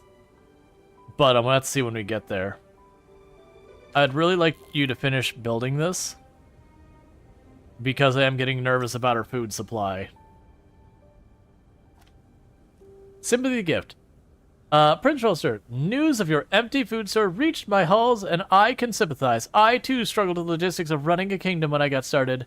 I hope this gift will help you get back on your feet. May I suggest perhaps adding new food sources? Thank you, Anonymous. No, do not cancel. I will take your gift. I meant to turn that the other way, but we can live with it the way it is. Small industrialization. Prince Storge. I've loved watching our industry grow. Let us get our hands dirty with some new production places. Starts quest small. Build 3 resource production structures in 30 days. Okay.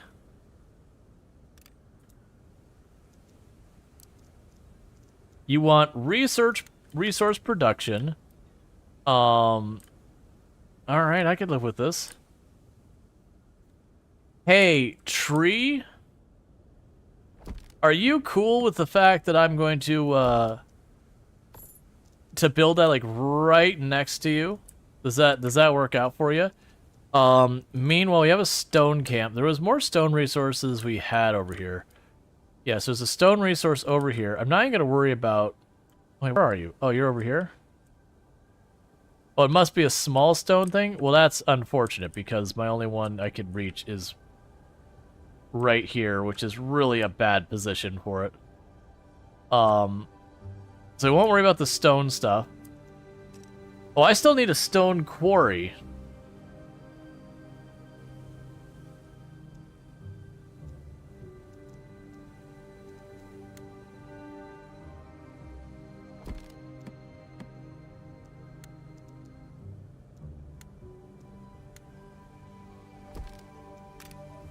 Now worry about that later. Winter Prince, the Warrior Prince. Hail, Prince. Do you wish to speak with me, or shall our blades do the talking? If I give you coal, will you not do the talking with your blades? Because I would rather not talk to you with my blades right now. I have one hero, and let's be honest, they're not exactly the most amazing hero there has ever been. Okay, and what is your problem? Brr, freezing, you need coal. There's plenty of coal, just go get it, friend. There's 42 of it. You just gotta walk over there and grab it. Oh, and speed that up. So I've got... One of them has already just been built, the lumber camp. I've got a second one queued up to be built as well. That's fine.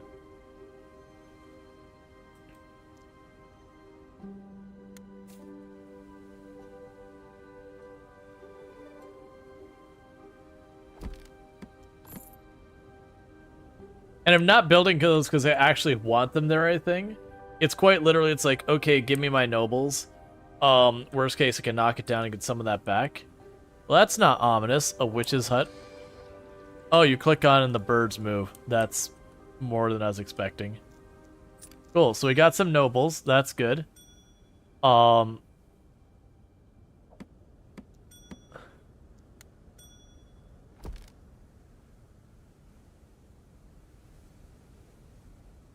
I got all that built.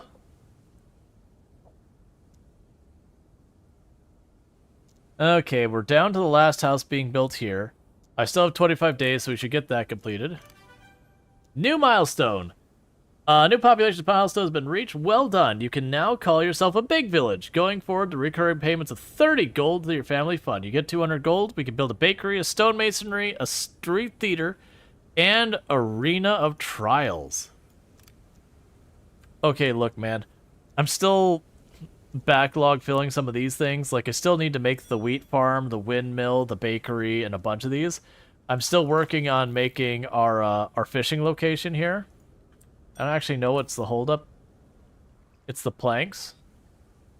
I don't really know where the planks are going or what's happening as to why they're taking so long, but, you know. I'm building stuff with the planks somewhere that they're disappearing. Okay, so we are waiting on money.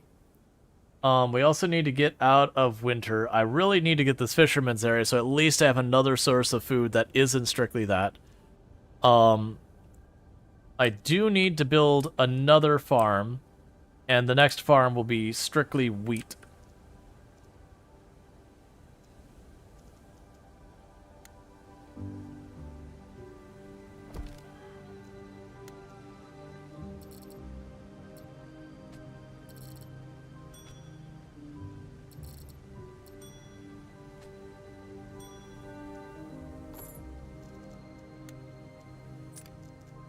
All right, we finished the households.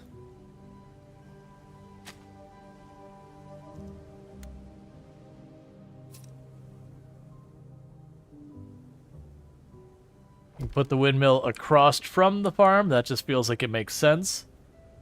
And I will build the bake. Well, actually, it's first. Bridge Storge. Build produce. Expand. Our research shows that you are twice as likely to find a suitable match if your kingdom is grand and effective. What do you think, royal advisors? I'm literally trying to deal with stuff already. They're like, build more. I'm gonna decline that request because they're like, build 6 more houses, build more food production, build more. I'm literally actually doing pretty well on a lot of those things. And I need the money to expand before I can build a lot more of these things. Like, I'm doing some of these things as is, but you know what? I'm gonna need you to back off just a little bit, game.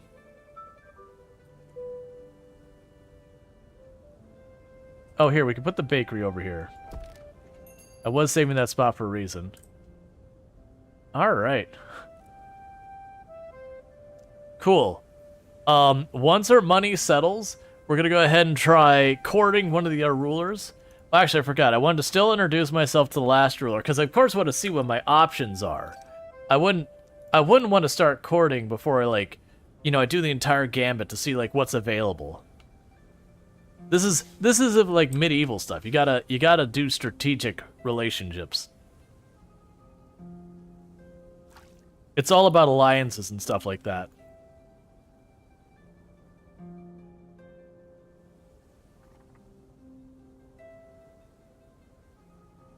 Let's see. Prince of Swords. Times a bit hard. We tried our best to put food on the table, but we are out of options. We heard that your good heart and decided to swallow our pride and come to you to beg you to help us. Beggars.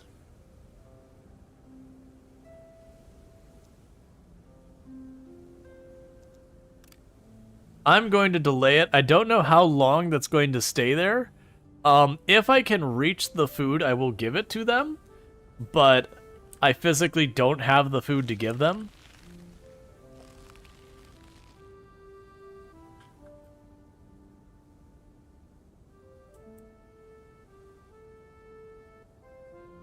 All right.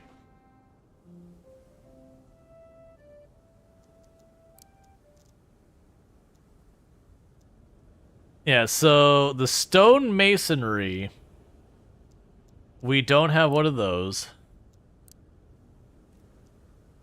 The street theater would be potential. Oh, the street theater will have to happen after the stonemasonry. The arena trials would be something we'd want. Yeah, so we're stuck. We're waiting on money. That's what we're waiting on. We're waiting on money. I've got houses for 9 more people. Our food is barely hanging in there at all. And by that I mean it's not. But, you know, we can pretend. Our first war is going to be against the tutorial kingdom. We're sending a spam. Yeah. That would honestly be a fun gimmick for one of these games. Would be just, you have like the tutorial person who's walking through everything, and as it goes on, it gets a little bit like needier and needier until it's like, you can declare war on them as the way you stop the tutorial, which in turn jumps it up to a higher difficulty because you're, you know, you're taking on the person who supposedly knows what they're doing. I could see that as a fun way of, like, skipping the tutorial and putting you in hard mode in a game.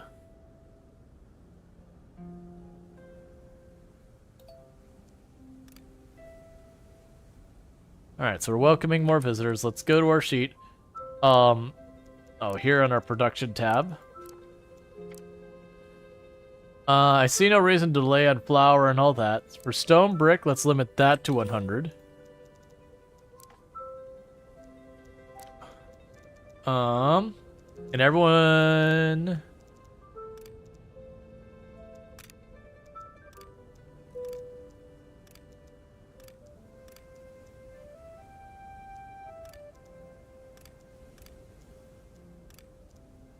There. Just because they can. Alright.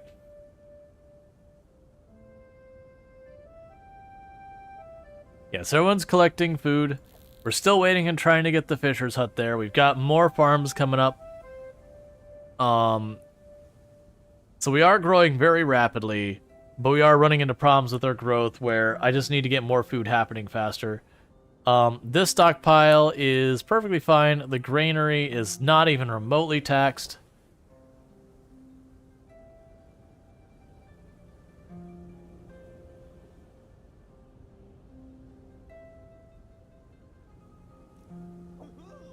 Alright. So I finished construction, so boom, boom, boom. We can start getting that wheat down there. Because once we get the wheat, we should be able to actually... Was there another production thing I need between here? No, the windmill makes it into grain, and then we have the bakery. That's right, because I have the windmill here, and then the granary is being built there. So we're waiting on all that. I'm honestly surprised how long the supposedly starving beggars are willing to put off being fed. Because it's been almost a season, and they're like, please give us food. I'm like, I kind of figured you would have died by now. Not that that's necessarily what I want, but I kind of figure if you were starving, you would have already done the whole ceasing to be alive by this juncture. Okay. So we're about to meet the last of the kingdoms, and then we will choose on to which of the rulers we will be romancing. So far, our choices are, we've got Giovanni, we've got Winifred, we've got Agnes, we've got Ramon, and we've got Farah. We don't know who that one is. I have a feeling it's going to be a guy, that way it's 3 guys, 3 girls, that kind of thing. So Agnes, I'm assuming, because everything about her stuff has been like harvest and food, I'm assuming she will support our ability to produce food. The warrior one, I guess, will support our heroes. And the tinkerer one would support industry, would be my guess. So thematically, I feel like it would make sense for this last person we find to also be a harvest person. Alright. Let's see. Prince Storge, your Fablings seem quite happy to live here. They're lucky to have someone like you around. Tell you what, I heard rumors of a particularly greedy financial advisor in the kingdom. Perhaps we should try to borrow some of his coin? 50% chance of a reward of 500 coins, and we spend 10 nobility. We can play it safe where we lose 5 nobility and we guarantee 200. I'm going to do the guarantee versus the gamble because I only get a slightly better ratio and it's only a 50% chance. So I'm going to go ahead and say get rid of 5 nobles. We get our instant payout, and yeah, so she wants vegetables. I would be required to become friends with them and to figure out. They want grain. Oh, I guess the Bard Prince is probably the one who's related to that. You want coal, you want the sweet, sweet cash, and we don't know you yet. That said, with her perpetual food woes at the moment, I could definitely go for the harvest one. I don't know if she's going to buff us in some way, where by romancing her, we get some buff to our food, like a trade route for food or whatever. I have no idea how that works.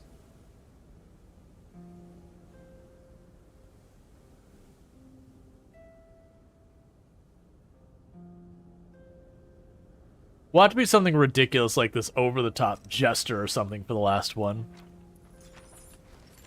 Sir Pain, the Dark Knight. Greetings, subject. Let conquest commence under Twilight's veil. Don't war with me, buddy. Okay. I am noticing our coal is not keeping up. I am also noticing our food is not keeping up. I am noticing many things are not keeping up as quite as I'd like them to. So I guess we're going to production and saying, hear me out. What if more coal? That's going to scooch ever so slightly around where we don't have to worry about it. Okay, that's almost grown. Alright, so once we get enough food, we can do that. Okay, the wheat actually looks pretty cool. It's just a little shimmer effect that I understand if you had a lot of that, that'd probably really mess with your eyes. But, that said, it's not nothing. Okay, we will gladly help. Give me the nobles. Alright.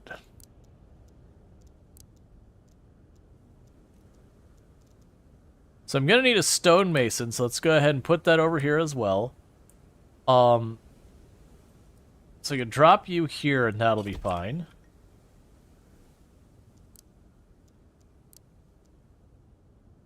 And then with that, we could build the theater. Which I can't quite get to cover this whole area. But that should be relatively good.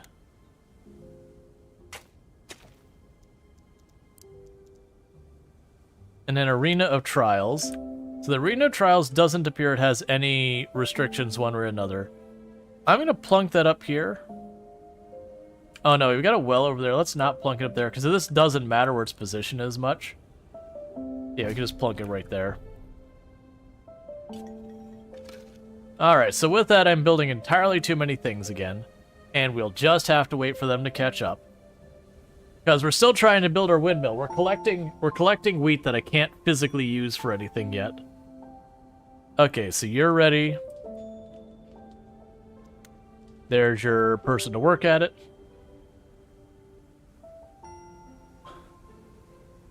I only have 2 unemployed people. That is not really what I was hoping for. So we're going to have to, again, increase our number of people living here.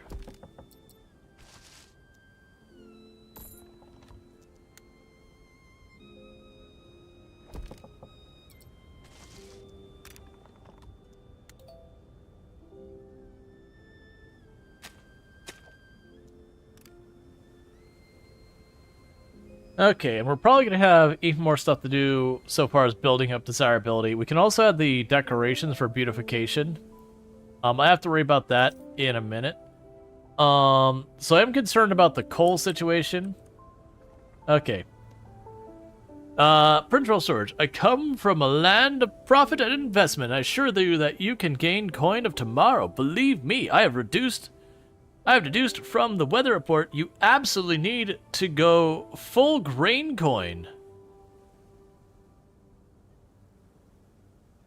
Gather 80 grain, and I get 5 nobles. And if I fail to do so, I lose nobles. If I could spend 50 coins to do that. Yeah, sure, I'll do the coins.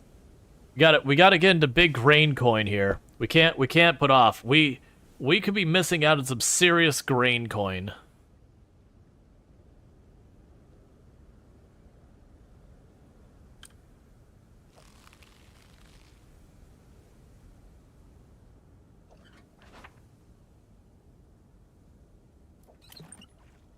Alright. So my hope is that we're gonna see our food stocks go up. They are not making much progress, which is really worrying me. And this poor building is not getting done. And I'm not sure why. Because we do have our sawmill, which is running. It's struggling to get... Well, I mean, it was struggling to get wood. We shouldn't be struggling to get wood. What is happening with you? Where are you right now? So you are moving the wood over. Okay. I mean, you're not ultimately that far from the stockpile. I probably just need to build a second one of those, which then goes back into the problem of, then I have to build even more stuff. And that is going to be a reoccurring issue in a lot of these games. So let's go ahead. That's not the right one. Let's go ahead and grab the sawmill. So if I build that, we'll start taking the penalties on the houses for being too close to the manufacturing.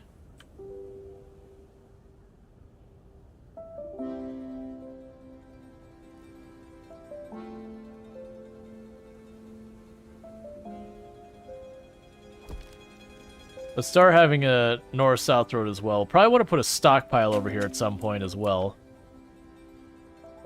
So that as they get their goods out, they could drop it at a nearby stockpile and not have to go quite as far. Alright, we have maxed out what our houses can hold.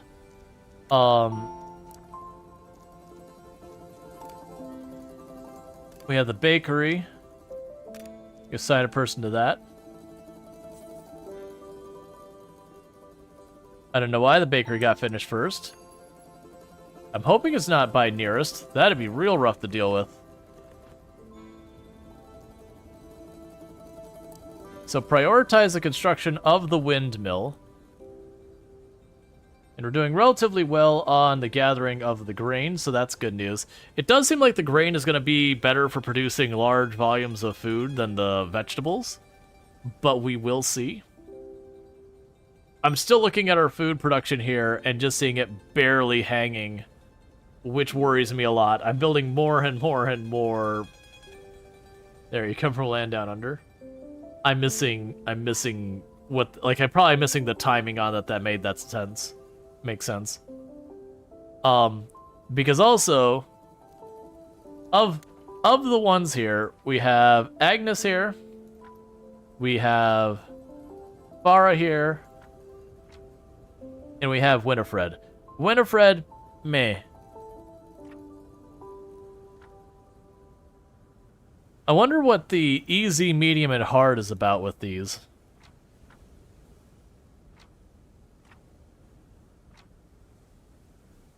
Like, not entirely sure. Available units, peasants, Fergus. Okay.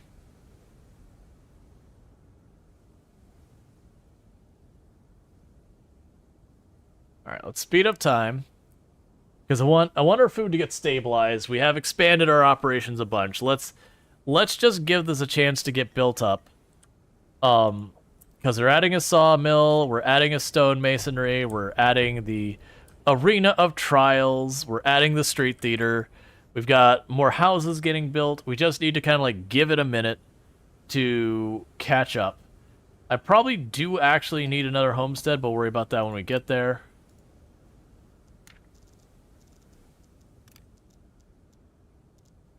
Okay, we did manage to gather the grain for grain coin.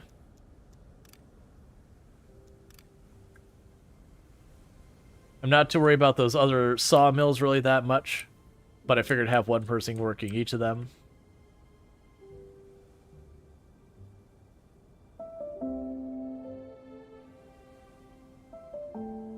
All right.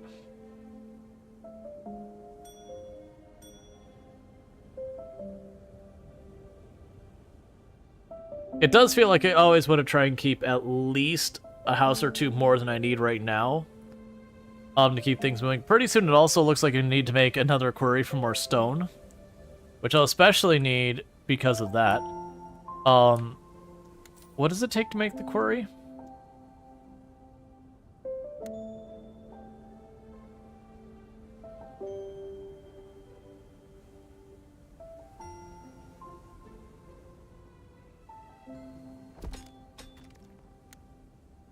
I keep saying quarry, but it's quarry.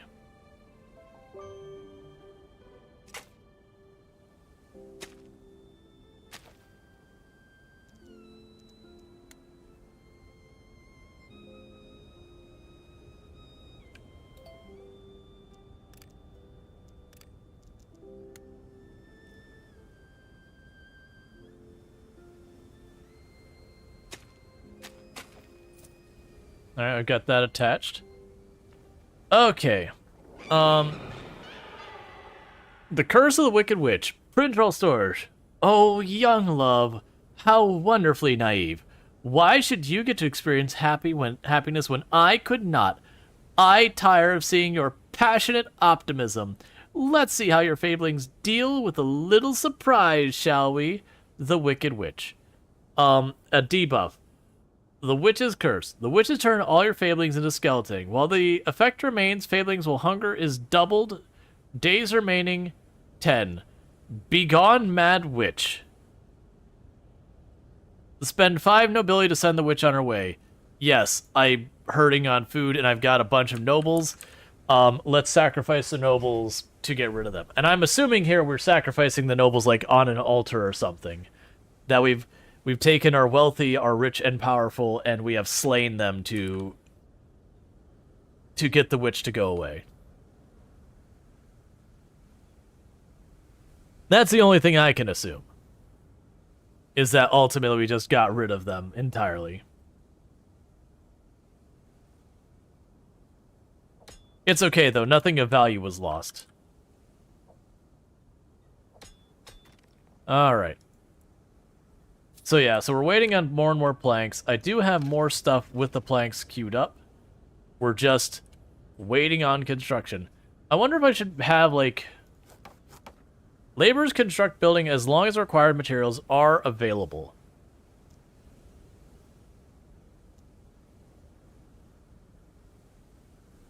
Sacrificing nobles, your people love that. Yeah. Also, now I'm starting to get an abundance of cash. Let's look at buying another territory.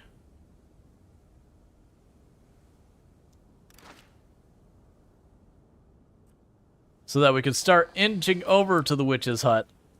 Because, while that's probably not the same witch we're dealing with, I would like to go over to the witch's hut and put a stop to her, what are you? I don't know what you are, but you upset me. Alright, we're already building the houses. Yes, we definitely are getting the lumber. It seems we're just not getting stuff moved around very fast. I don't know if I need to build another stockpile in a more efficient location.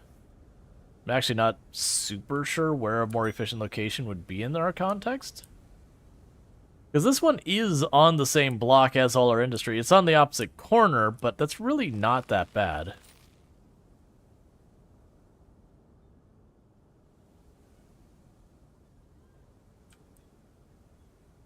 But I mean, oh good, they finally got that built. Boom. Let's get flour, and with our flour, we can get bread, and with our bread, we can get bread. I don't think there's more to that. We just get bread, and people can eat the bread, and they go nummy nummy num bread. Exactly that. They don't say bread is delicious or like thank you for the bread. They literally go ummy nummy nummy num. We have very weird people in this town.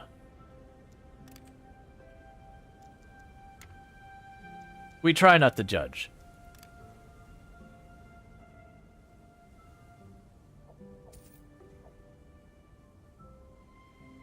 Yeah, so we're getting plenty of regular wood now. The stone is doing okay. Food is still struggling, but we are actively working on building the fishery. Alright.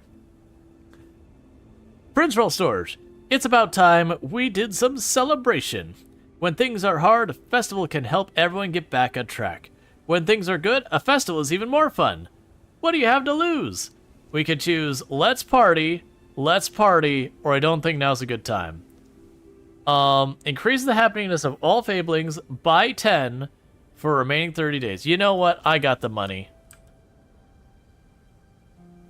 Because their happiness makes them move faster and work faster. So happy they are, bless them. Little dum-dums.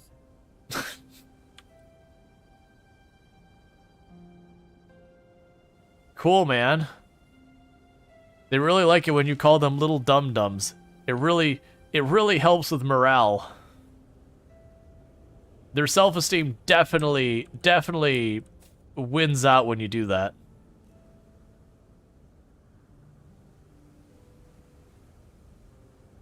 Alright, so we are getting the sawmill online over here.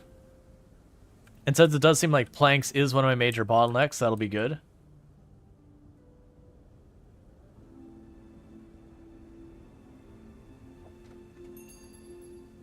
And you're working on all that, so we should be good here.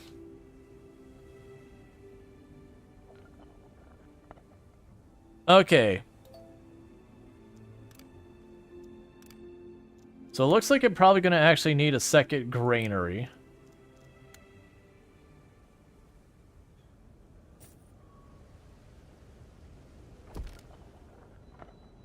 So put that down there. The stockpile is honestly looking like I'll probably need a second stockpile. So let's plan for that.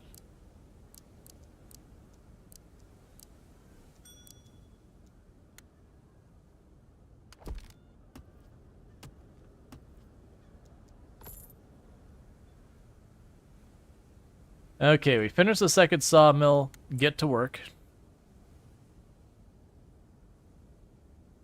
And I have 5 unemployed people.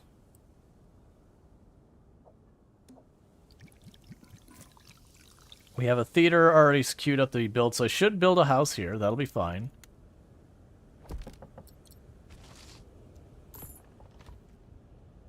But pretty soon we'll want to go and get some more things to make people happy. We'll probably grow this way next. The coal's coming along fine. Our food is going all right. Okay, we've hit winter. I still don't feel like we have enough food for what we want for the winter. It definitely feels like food is a real big struggle to get off the ground. One advantage we do have this time is I do have a whole bunch of grain. And my assumption is the advantage of grain is I can keep making it into flour during the winter. And by making it flour during the winter, we could then make bread during the winter. So it's a way of giving me a little bit more food to last the winter. Okay, I also noticed it's its own stack. So that restores 50 hunger. So the bread is far more mileage for the food. And still waiting on the fish. That's waiting on planks.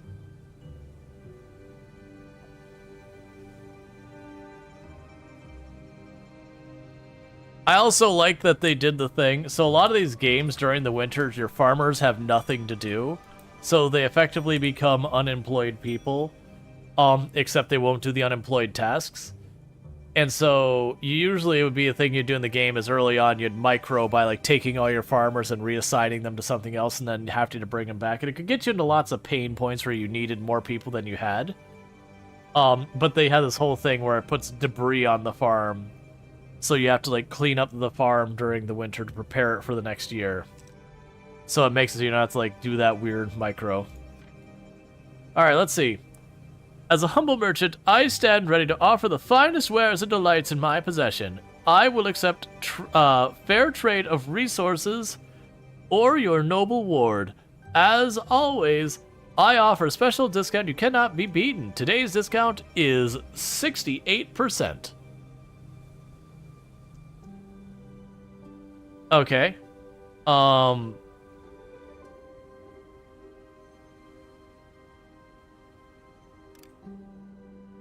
Sorry, nobles. I have things I need for things I need. Alright, Agnes. I would like food. Are you sure you want to start courting this ruler? If you are currently courting someone else, you will lose all progress and damage the relationship. Yeah, they're patiently waiting your courting messenger. Come back again when the message is delivered. Can I push flirt?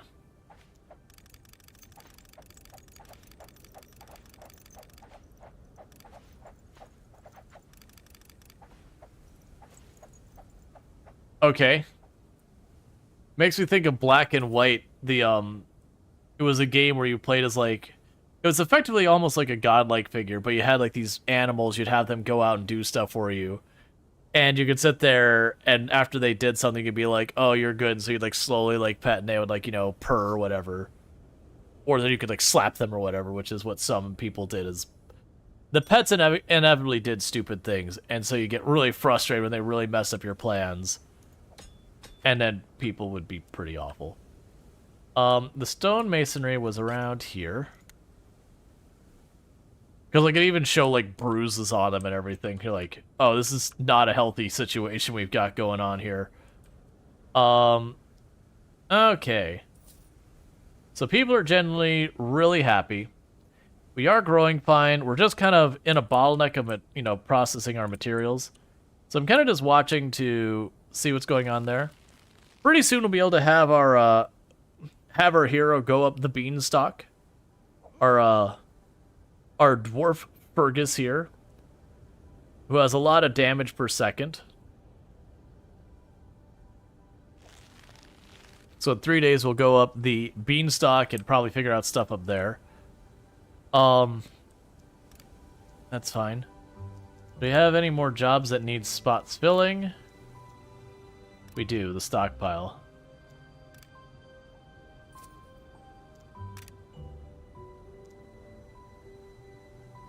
Alright, so it's warning me that we're starting to get to the point that are far enough away that that's going to be a problem within itself. I do imagine... So we've got the bakery over here. We'll probably end up wanting to put a bakery way down here as well, because it has this giant green radius of what makes happy. So we'll want to do that. Chapter 3.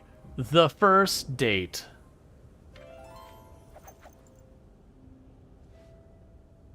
Dear Rual Storge, my morning dew. Thank you for the wonderful gift.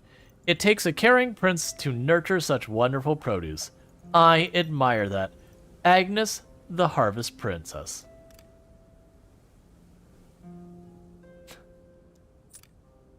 Build a flower farm. Plant 40 tulips. Gift 100 tulips.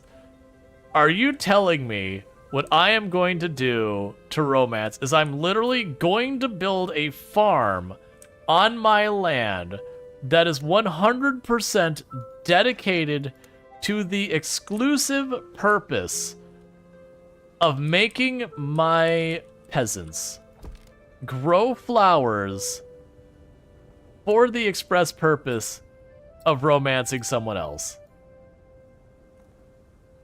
Because honestly, I see absolutely nothing wrong with that.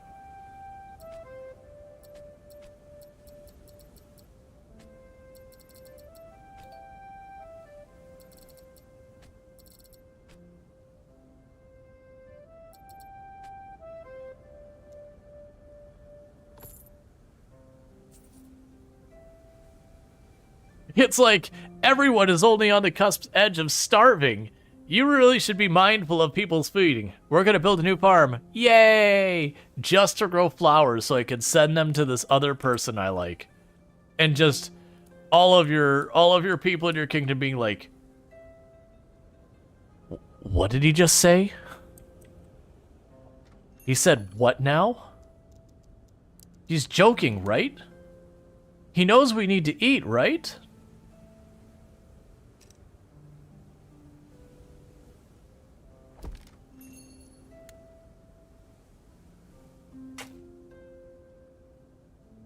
Okay, so we're gonna build another bakery over there. Let's see, Prince of Sword. I'm gonna land. Let's see, I'm going to land known for cold weather and the lack of forest. I want to sell them coal, and I heard your kingdom has some extra. So I can get a little extra money. I don't really need it. I actually need the coal more, but you never know what's gonna actually matter or not. So we've got that. For other amusement, we've got that in there. We can set up another inn.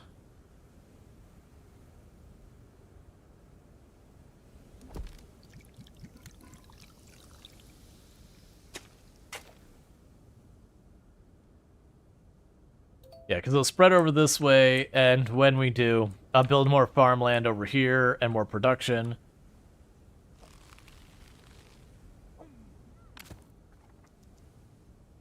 Prince of Swords. The top of the beanstalk disappears above the clouds, and rumor has it there's a great treasure wares up there.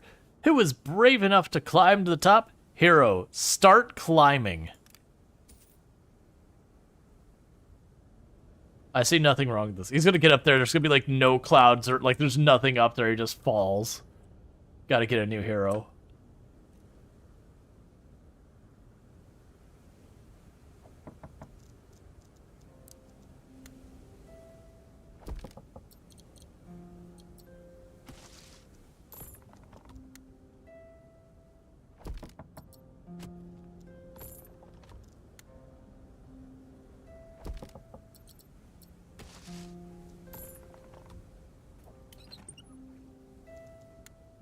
Alright, I don't care about that little stone there.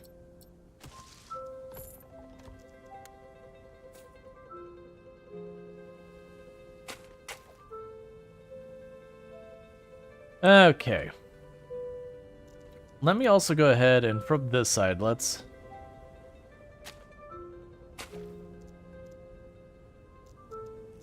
You don't have a path going up and down for a long way, so let's close off the block so that we can do all that. And we'll put more houses in here and all that. Okay. So we're going to run into a lot of problems with people who want to work, well, not want to work, who filling the jobs way over there. And the distance involved.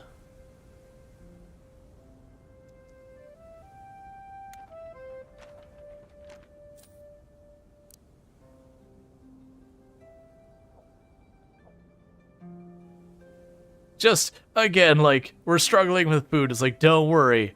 I will grow all the tulips.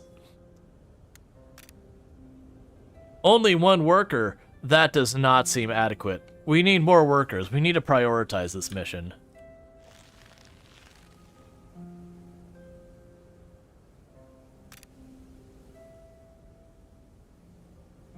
Okay, so... Our hero has gone up there. The danger is very high. We actually do have a 100% chance of success rate, which is surprising, and we get a ward of some kind of scroll. So that's curious.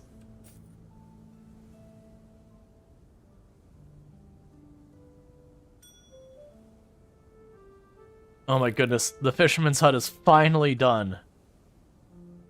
We just need more workers to actually be able to work it. World event. Rual Storge. How can we possibly call ourselves Food Lovers Club when we don't have a bread to accompany our meals? Quite frankly, we find it outrageous. We need bread for our meetings, or our village might fall apart. Fabling Food Lovers Club. Of course, I will get you your bread.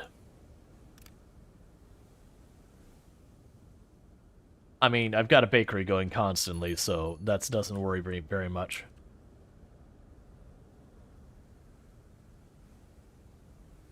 Okay.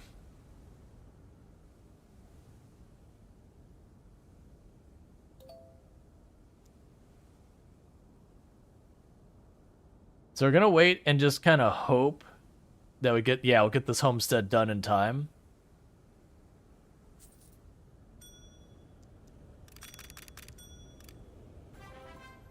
Milestone is reached. A new milestone population has been reached. We now have a small town. Going forward, your family is reoccurring, expecting of 50.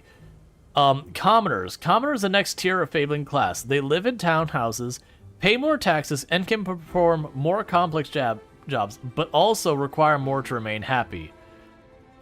We can now build condominiums, a hub for townhouse area. Workers provide resources, attached housing. Townhouse. A second tier of housing will automatically adapt to its surroundings. Residents will pay higher taxes than the homestead, but are more demanding. Town shop functions as a resource reseller. Perfect to shorten the trips required by workers in the area. Town well provides water to town houses in the area. Sewer drain provides sewage to townhouses in the area. Iron quarry is for getting iron to get cobblestone roads, which makes them go faster. Cobblestone road sharp.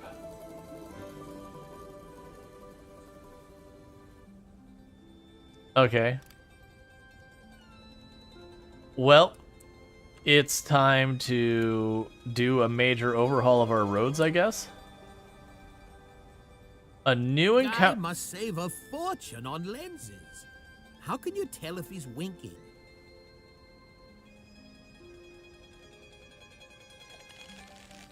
I mean, I'll have to wait till our person's back, and then we'll send them to go there.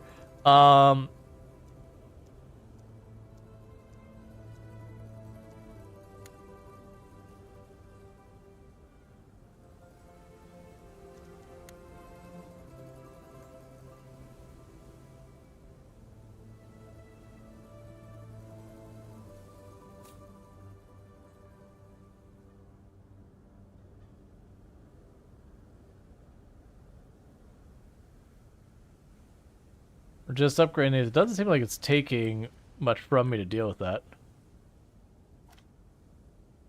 Dear Prince Rual Storge, I knew you'd do great things. Look how far you've already come. I'm so proud of you. Please accept this gift with congratulations. Dear bigger sister, you will give me stone, brick, and planks. Cool. Back to upgrading all of our horrible roads. Because in so many of these games, upgrading your roads is just one of the best ways to deal with so many problems. Because it just extends how fast you can get your production lines going, how fast you get to storage, all that stuff. Alright. Commoners are now available. Confirm.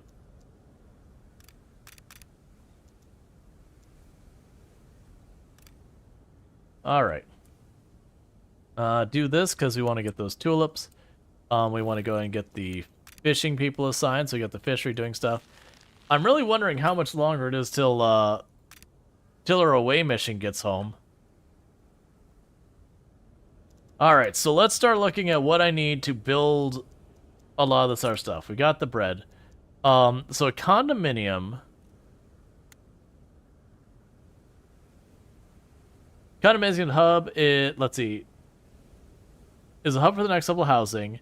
Using townhouse, this is where commoner lives. These are also part of the town shops are also part of the condominium. You can store resources as well. So it's saying I will need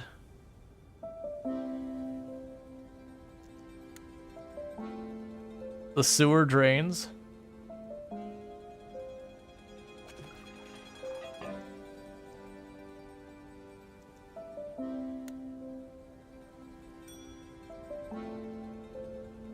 And a town well.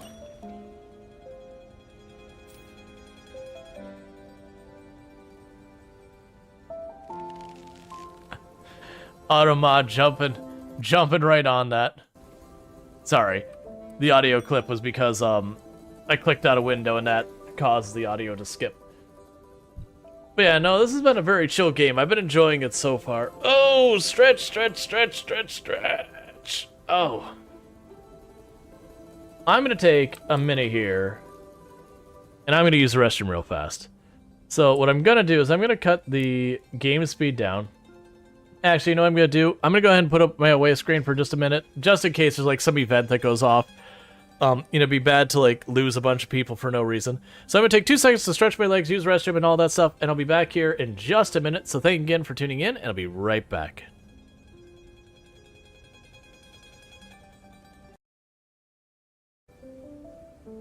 The new novelty and people have such ridiculous numbers. There's a lot of people who are...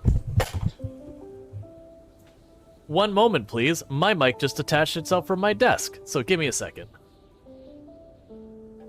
Oh! I can't do it. That was terrible. That's definitely getting clipped out of context. This is the life I live. Get into content creation, they said. They didn't. They actually said not to. But, you know. Here... Get our crossbows in the back. Yeah, you're not going to have enough time to get another one of those off, so just don't worry about it. You take point because you're expendable. You're injured, so in the back. You're injured, so in the back. Start grabbing a bunch of our other people and chucking them down wherever we can fit them.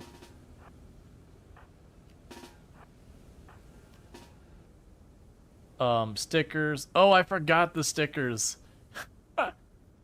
I forgot about the curse that is the stickers.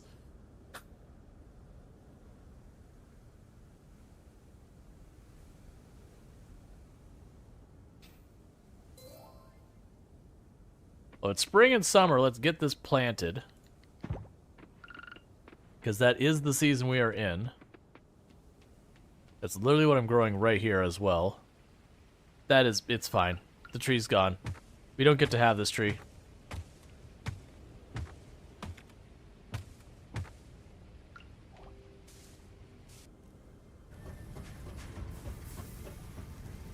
In the meantime, I see some nature and I don't like it.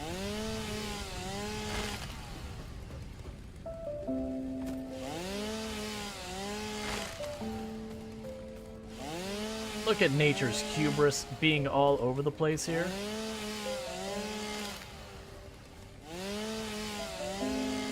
How dare nature? Okay. Oh, none of these are great choices. No, those are both real bad. I know. Ah, yes. All Right, and I am back. Okay, so what the heck do these want, people?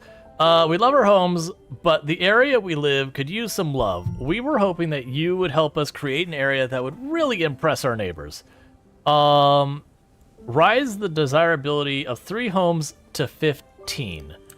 Okay, that is the thing I've been completely neglecting, is doing the stuff to make stuff pretty.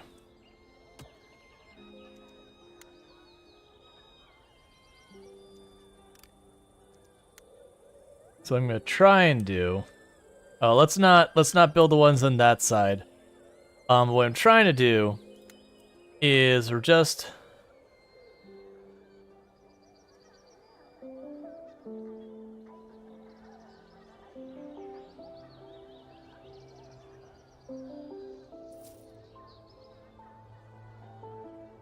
Trying to find places able to put that.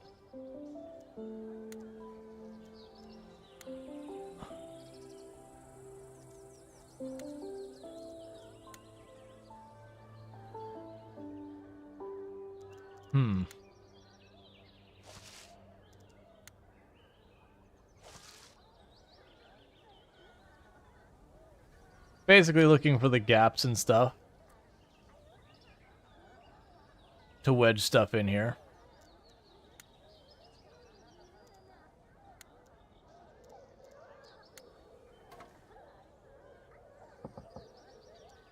Yeah, so desirability is 30 on that one. And we'll see what else we can figure out.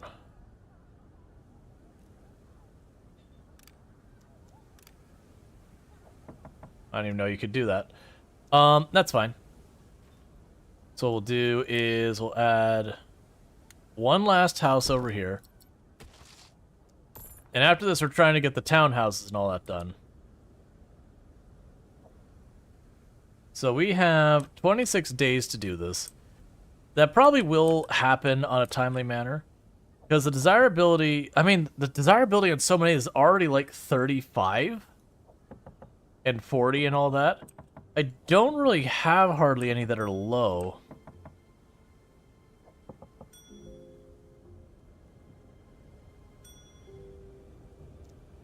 I guess just have to build new homes for it to count. I'm just making my homes too nice. Fabledom's going pretty well. Yeah, so we'll just build some new houses and that'll take care of it. Since I apparently made my houses just too hecking nice, that it's just a problem that now I can't, like, it's like raise it to be over 30 or 15. It's like, man, all of these are like 30 and 45 and that, and they don't count because they're already over the required amount. That's fine. We'll build these houses. They'll satisfy the need. We want to get up the townhouses here. We're starting to get these set up. I am going to need sewer drains aplenty. My assumption of what's going to happen is I'm going to gradually get rid of the regular houses, and we're going to be moving up to the townhouses. And while I see how it talked about the condominium and all that, it's not entirely clear how that works. Also, when are you getting back? Like, seriously. Oh, 21 days remaining. Well, there's the answer. Cool. And we've got our people working our tulips. It's very important. Stone quarry.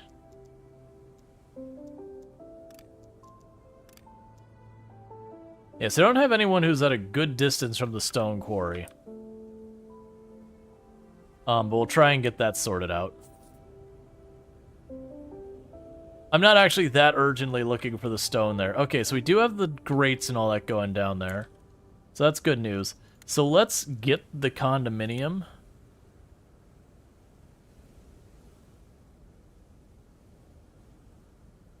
I see.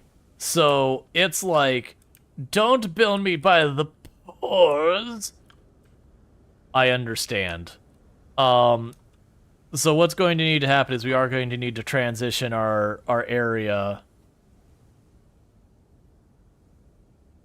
to not have people who are not exceptionally wealthy in the area. My apologies. I didn't realize.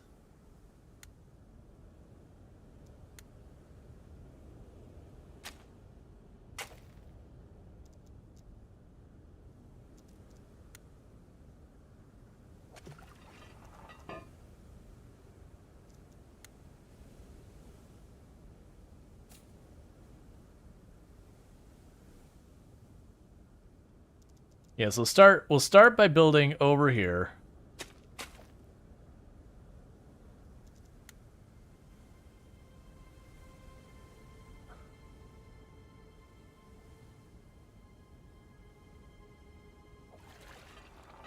And then we can go from there.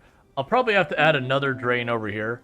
But like I said, I do think that means what we're ultimately doing. We're at a phase of the game where we're ultimately going to want to slowly get rid of the homestead and move instead into the direction of building the bigger, fancier houses. And that'll help tremendously. Okay, we are getting our tulips all collected.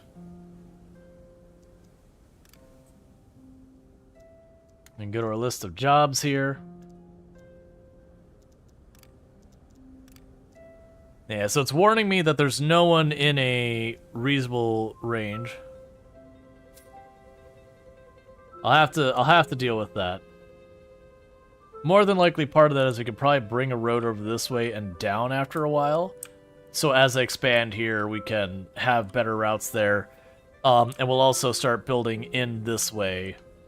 I just got to see how this condominium thing where it's like, oh, you build up around it. I'm like, all right, I understand what it's telling me, but I also need to actually kind of see it in action to really get a good feel for how it actually works.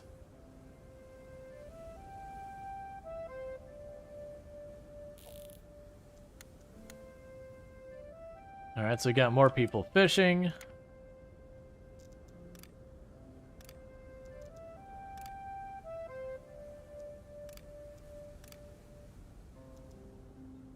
I guess for right now, I might as well have someone working it. Alright. Rual Storge, time's a bit hard. We tried our best to put food on the table, but we are out of options and heard you have a good heart and decided to swallow our pride and come and beg you for our help. I will give you the bread and vegetables for the nobles. Thank you. Alright.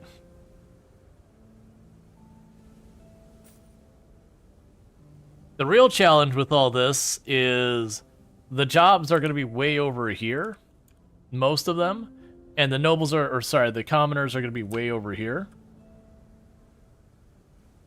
So there's going to be this interim where what I'm going to need to do is start moving some of the jobs over to this end of town. And then as we go and expand, we'll start pushing out some of the not as economically doing well. We're gonna gentrify. That's what's it's look. The game mechanics demand it. All right, so we're about to get our tulips and all that. Getting plenty of the wheat. We're gonna go ahead and get more of that. We're still on the bottleneck that is materials. Cool. Alright, so we've got everyone who can fit into roles here. That person is not positioned terribly. The rest of them are. And honestly, I don't need anyone to be working those hard jobs. Okay. So I'm also waiting for them to finish these sewer drains, because once we do that, I'm going to see... Like, I'm not sure how big I should make these blocks or whatever for any of this stuff. It's going to be a lot of figuring stuff out with the this stuff here.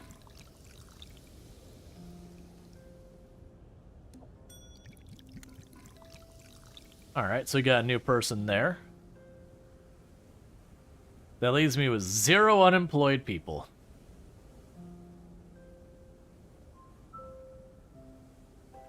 We are building new houses. Hopefully they get one more house built soon. Because as soon as they get one more house built up here, that'd be good. Complete a 4-star off-world mission. A very dangerous chance of success with 100%. We completed the mission. We gained levels. Golden goose hoops. Houses with magical goose known for the laid the valuable eggs. Hold up.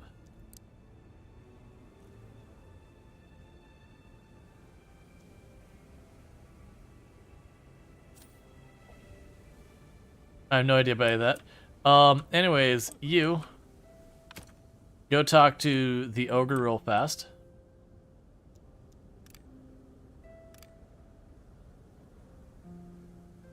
And our hero gained a level. Friendly sword. The one-eyed creature towers over your hero. It seems he's trying to communicate, but it might be a threat. It's impossible to tell if he is friend or foe. Let's see. Show you mean no harm. Adds buff. Friendly Cyclops. Eric One Eye roams your kingdom and spreads joy, increasing global happiness by 5. Take offense and attack. We get a powerful trinket that increases our hero's damage. I mean, a permanent 5 morale boost means all my people work better. Plus, we get this cool ogre that now walks around our town and makes people happy. So, like, why would I not do that? That feels like a pretty straightforward thing of just, this is better, you should do it.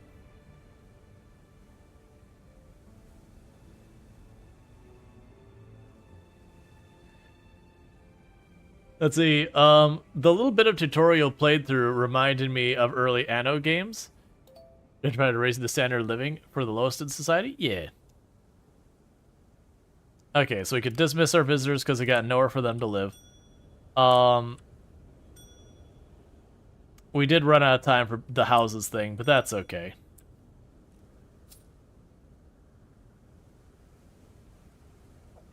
I really need them to finish the sewer drains.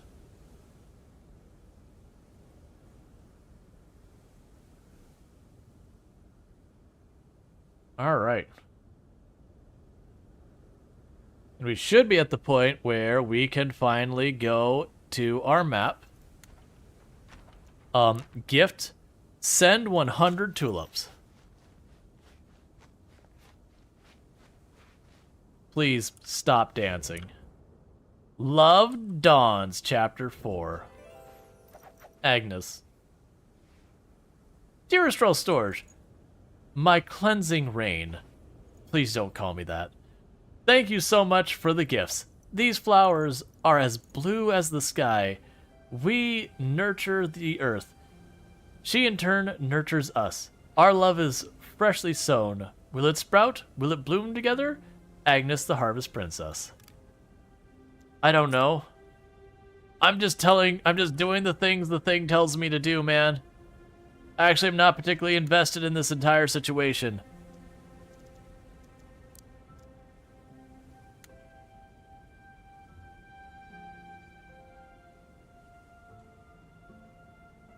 Yes, I have the picture of you adding a bunch of stuff. The only thing I'm not sure about is, like, for the city block, how this works. I'm kind of hoping what I'll be able to do is we've got a bunch of money. Let's go ahead and expand again. I'm kind of hoping...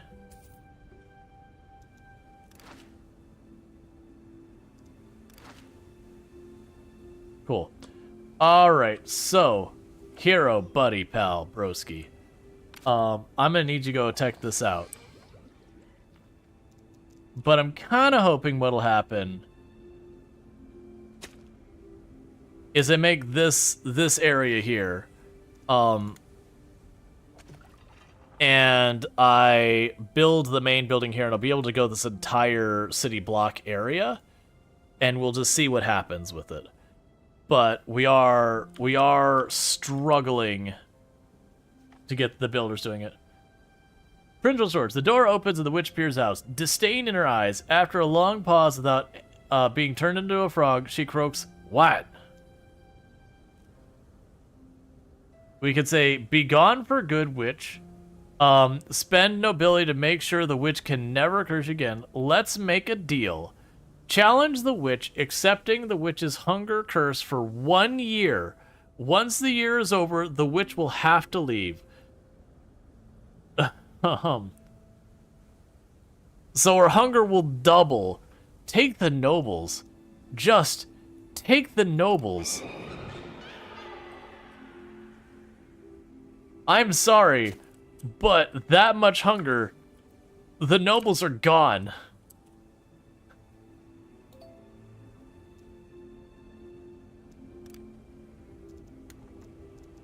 Besides, who cares about losing a couple of nobles? Am I right?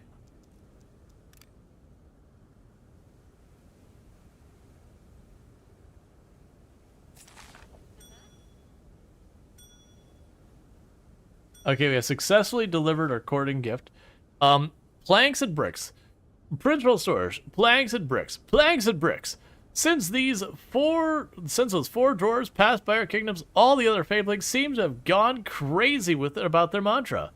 Let's give them what they want, and hope they become too tired to shout all day. The Fabling Reading Club. We got 30 days to produce a bunch of planks and bricks. Sure. We could probably do that. Alright. So let's look at our map. I've got a decent amount of money. So I guess we're just waiting for the next opportunity to anything. I don't think that flirting button does anything other than makes her, like, do a little animation and, makes a bunch of hearts appear. So it's, like, purely graphical.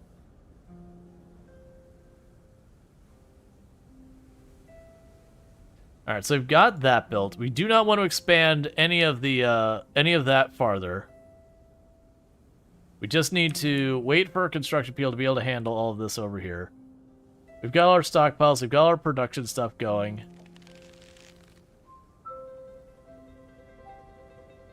Oh, can I make you redo that? Interaction disabled. So is it just here now forever? I guess. Sewer drain has been finished. Excellent. The sewer drains also don't seem to have, like, an upkeep to them. So, it's just the initial material cost. Alright, come on. Get that last sewer drain there. That's what I'm waiting on to start building the condominium or whatever this thing is. Because then I will start... Actually, what do you need? So it'll take a little while to build. By the time that all gets going...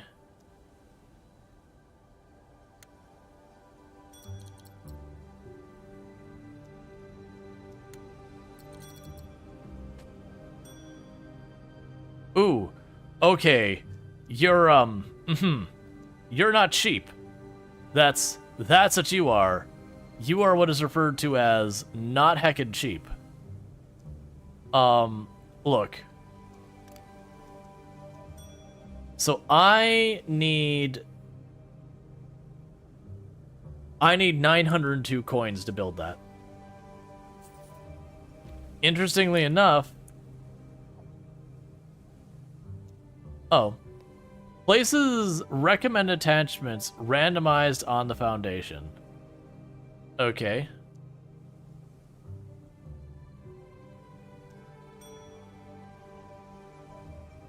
Alright, so we just gotta wait till we get a bunch more money. Because I was expecting that to cost a little bit. I was not prepared for the actual cost it had. I'm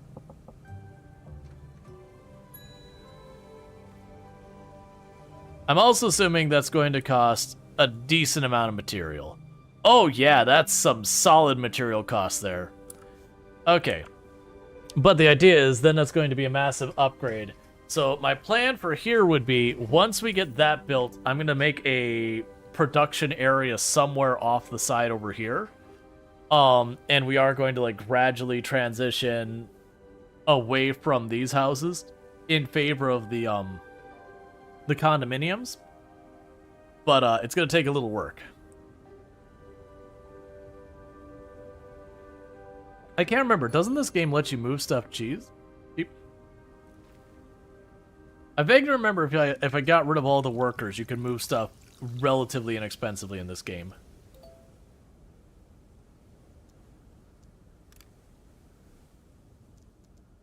Alright.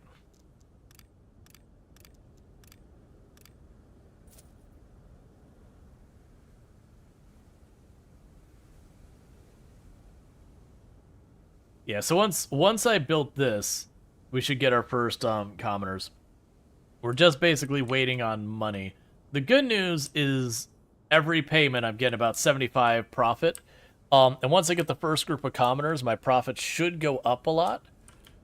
But it will be a little bit of work to get there. I do kind of like this one you just grid it out, there's not a whole lot you do with it. But this one you have to put like the infrastructure of the sewer drains and all that, so it does add like an extra layer to everything. Which I think is pretty good.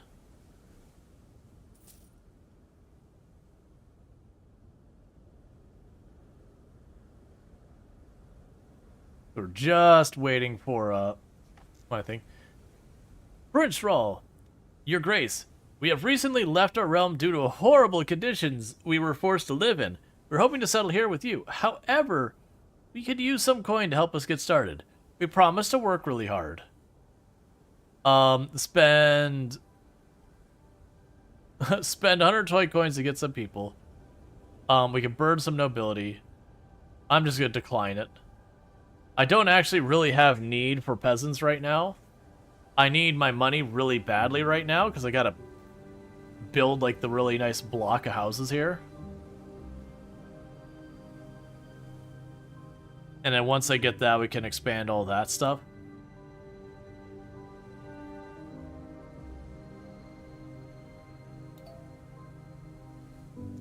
See, because exactly, we just got 2 more people. It didn't cost me anything, and I could only have room for 1 more person until I build this.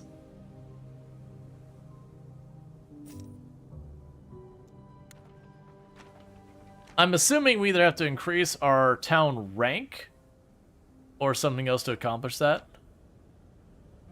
Likes suffering. Okay. That's certainly a decision, I guess.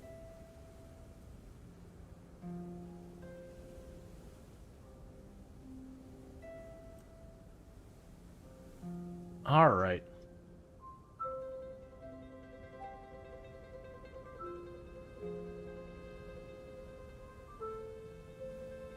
So I could potentially see moving one of these farm operations like right here, and we could just build more condominiums around it, so we have like the food and storage kind of central to this area. Like we do have it over here.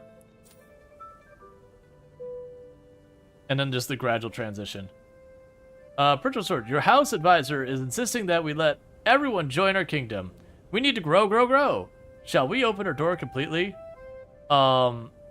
Accept all newcomers? No, I can't do that if I wanted to. Like, it gives you nobles, and nobles are definitely useful. Like, we got rid of where we got the hunger curse, like, forever by just throwing nobles at it.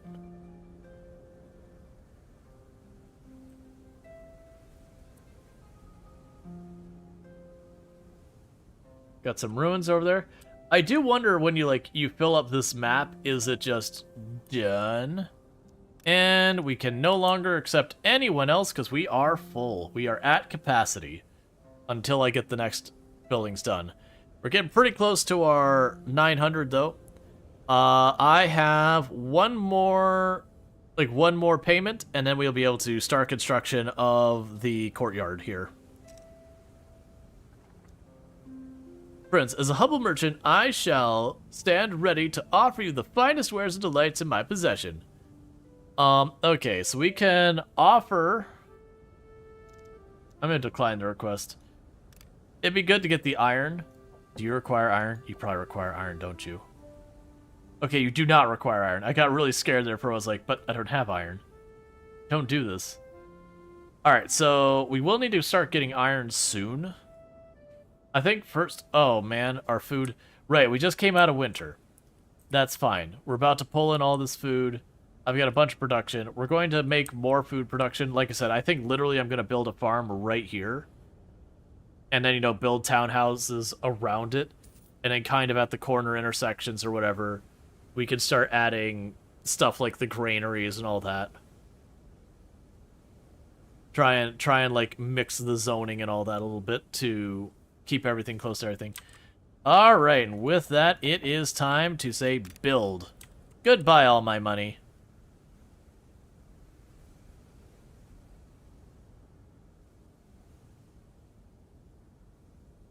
And now our builders have a lot of work to do.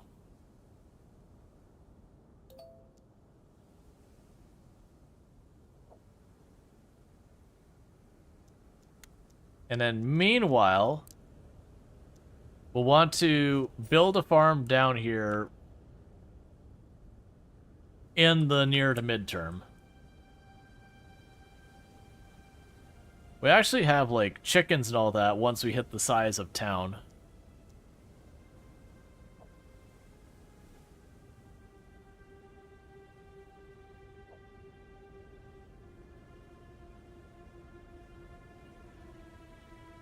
Alright. I wonder what other functions tulips have even. Is it literally strictly just to throw tulips at the other person when the quest shows up? Or will it be more after other than that?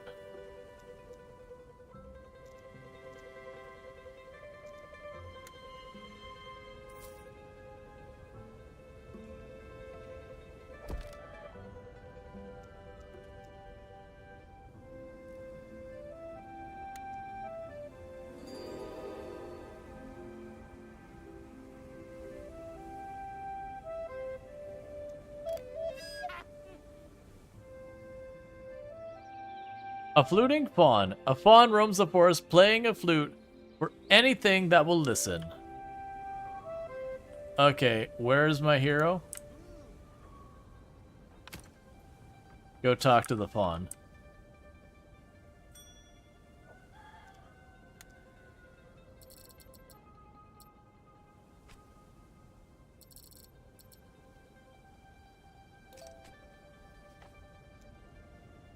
After several minutes, the fawn stops playing his flute and looks at your hero, clearly waiting to hear praise. After your hero is done telling him that he is the best flutist he has ever heard, which is technically true, the fawn smiles widely and proposes a favor.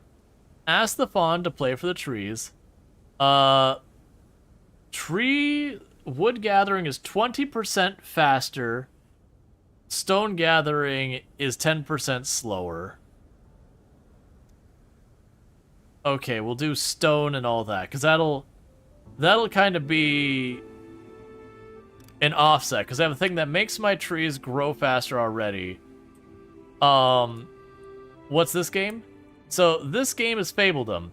It is a city building style game, but it has like a whole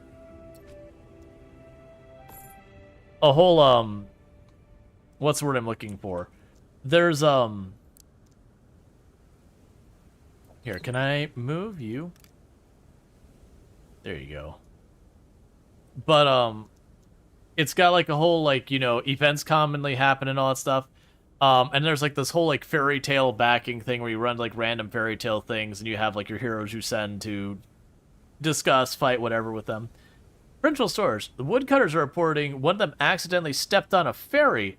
The little thing was more afraid than harmed, but it seems to have awakened something in the forest. Fabling spirits meet him. Don't worry, I'll send some help. I'm sure it can't be that bad. We would get the debuff, Angered Forest. Trees affected by a forester need 10 more days to grow. I'll burn some nobles.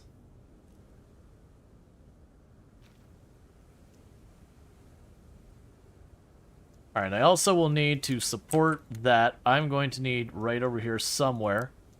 We will put a granary, like, right here.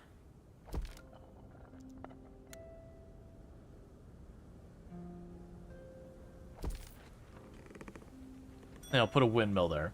That way we'll have everything over here we need to make wheat and all that kind of stuff. In the meantime, we're just waiting for the condominium. Ah, so that's interesting. So the condominium to function requires me to give it workers. Rual Storge, it's finally time. Time to see which has the most beautiful realm. What is based on, you ask? Well, our extensive knowledge about each realm's beauty, of course. However, our sources remain anonymous. Out of the nine realms in this beauty contest, your realm ranks in at 9, which is less than ideal. I received $0 from the beauty contest. Where are your anonymous sources? I need to talk to them personally and privately with my armed guards. Yeah, we got our first commoners.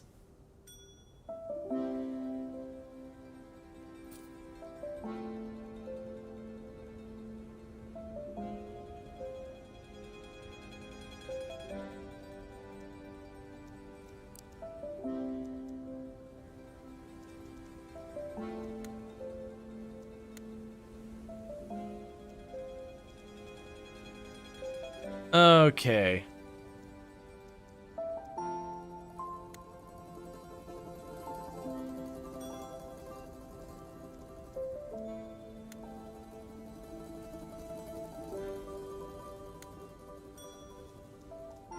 I'm trying to find things that I can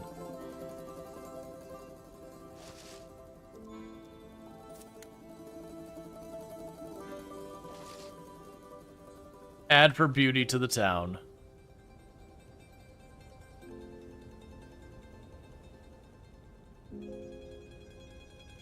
We'll get all that in line. That'll give us bread over here. We'll probably add another block in addition to that. And again, start surrounding it by more condominiums once the first ones are done. Start building our town effectively out from this point. And then slowly replace our cheap homesteads with more commoners.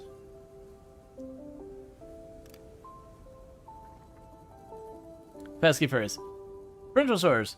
Farmers have reported issues with swarms of red-winged fairies spreading in their crops. They worry that if we do not address the issue, we risk losing valuable food sources. Spend 150 coin to hire some exterminators to come deal with the problem. Don't worry, I'll send help. We'll spend the money.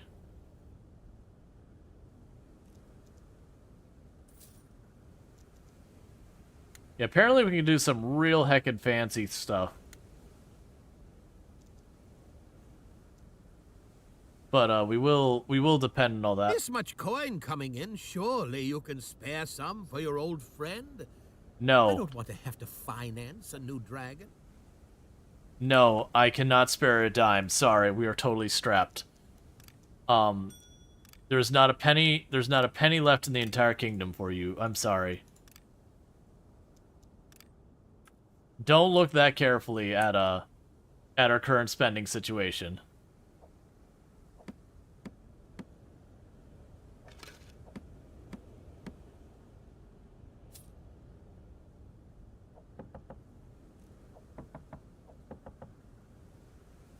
Alright, and the houses just keep popping up one by one. And there was 2 shops in here as well, if I'm not mistaken from what it said. Yeah, there's a shop back here. Alright, that townhouse apparently does not have access to water, which is true. So I need to go here.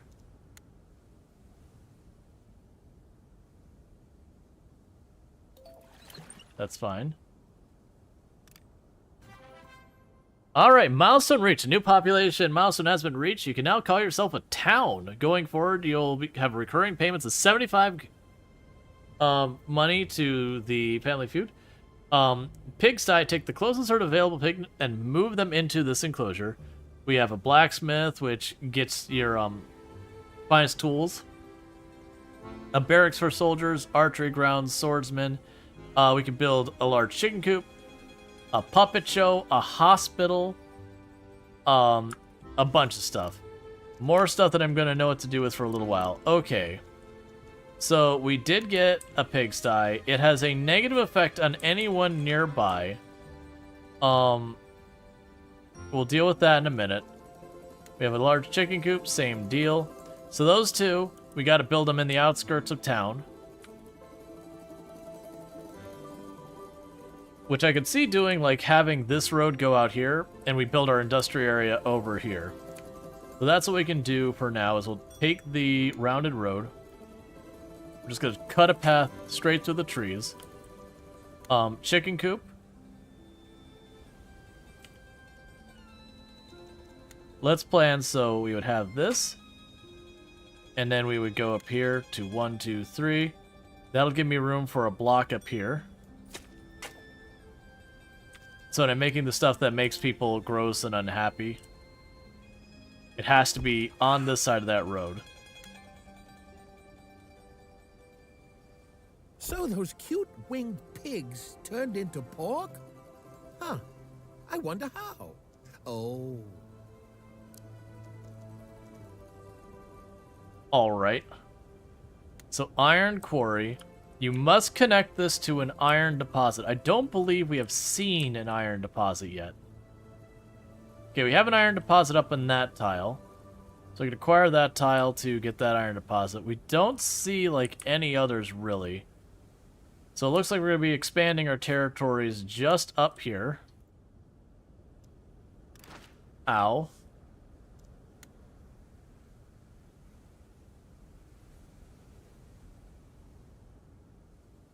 Oh, I had one right here. It's fine.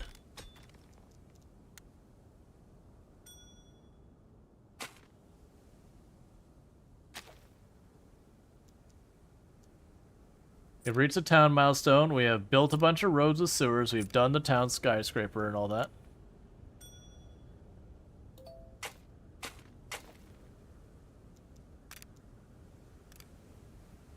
Got more commoners. Prince Eric, times have been hard. We have tried our best to put... It's fine, you can have some food. I will receive 5 nobility, and you'll take a little bit of my food. That's fine. Okay, so we are going to need a hospital. Golden Goose Coop. Which has a positive effect on people. So I'll add that there.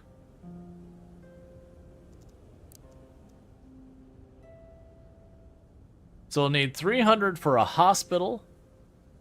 And I'm assuming that'll have a huge positive buff on our people. So we'll worry about that here in just a second.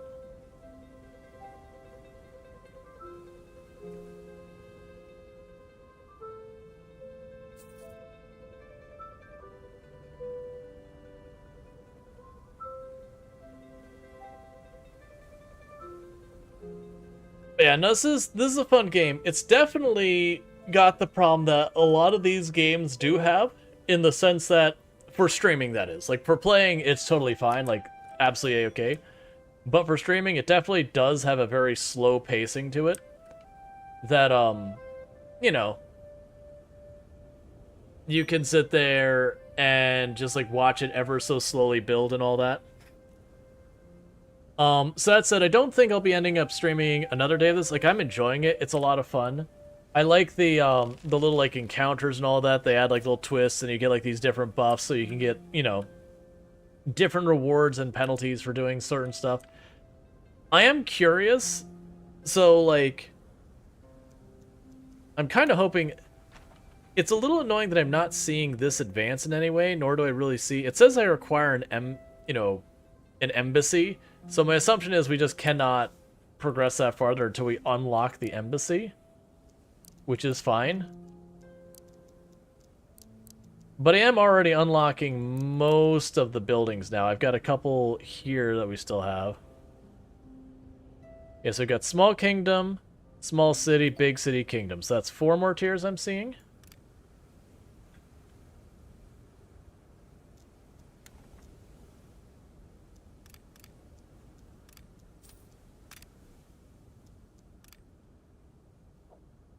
All right. I also feel like we should have more building people, though. That's a bottleneck. That's okay. The people seem to be pretty happy over here. We're at desirability of 15. I can get more stuff built down here.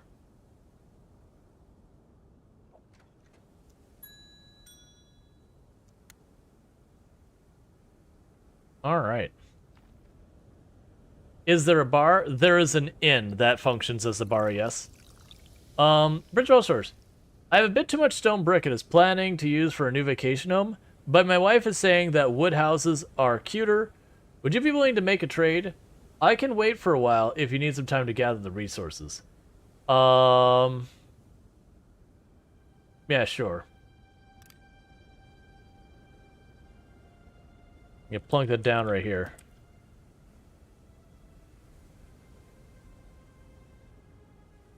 But yeah, so it's good. It's definitely feeling like a game that has a very chill and relaxing pace to it, which is honestly very common in these games. Even the ones that get brutally hard, like, you know, Banished when you first play it, as well as ones you can absolutely kill yourself at the very beginning of the game very easily. But even those ones, it's usually this nice relaxing pace. It's just, you know, if you mess up, everybody dies. But there's no like, oh no, I made a mistake, let me react to it quickly. Most of the time, when you start taking mass die-offs in games like Banished, it's because you messed up, like, 2 seasons ago and you didn't notice it, and it's just too little too late to try and catch it now. But, it does seem to reward you a lot for, you know, decorating your area, making it look nice, which is good, because a lot of these games fail to really do much with that. They have this kind of bonus mechanic here where you have like your various things to discover and whatnot.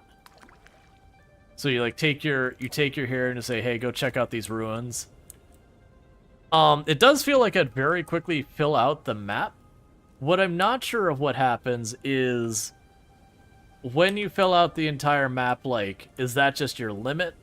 Or once I, you know, romance or go to war with or beat the other teams. I actually don't know how any of that works. Like how that plays out. I don't know what happens with that after you succeed, fail, whatever. Okay, so we got, let's see, while searching through rooms, the heroes find the remains of a relic from a past. Underwear, perhaps, worn by a great wizard, or a floral teapot. Could have been brewed for ancient potions. On second hand, perhaps it's all just regular items. These schematics look useful, though. A wooden cart. Okay, so we can have them check out the wishing well. Let's see. Prince Eric, to the untrained eye, this well is easily dismissed. However, there seems to be something more to it. Are those coins shining at the bottom? Let's see, we could throw in a few coins that result in a 50% chance of getting a reward, an unknown decorative structure. Throw in several coins, which gives you a 75% chance of getting an undecorative reward. Or we can throw in many coins to guarantee it. Many coins. We got a maze garden.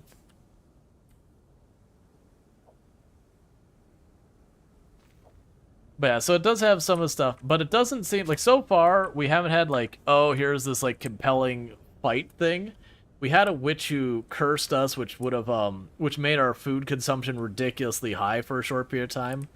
But we sacrificed nobles just to cancel it out. Which I do like that they have that as an option, that you can take the penalty, or as an alternative, you can give up a valuable resource. So you get the option of, okay, my finances are not great here, let me just add a bunch of,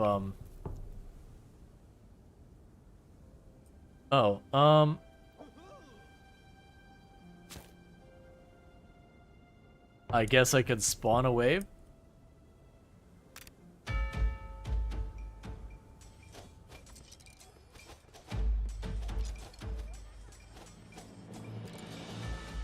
Okay.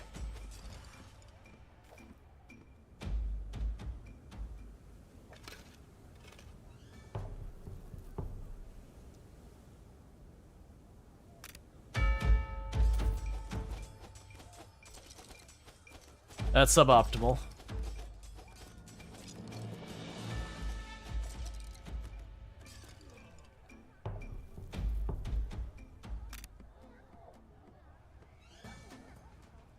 Well, he died.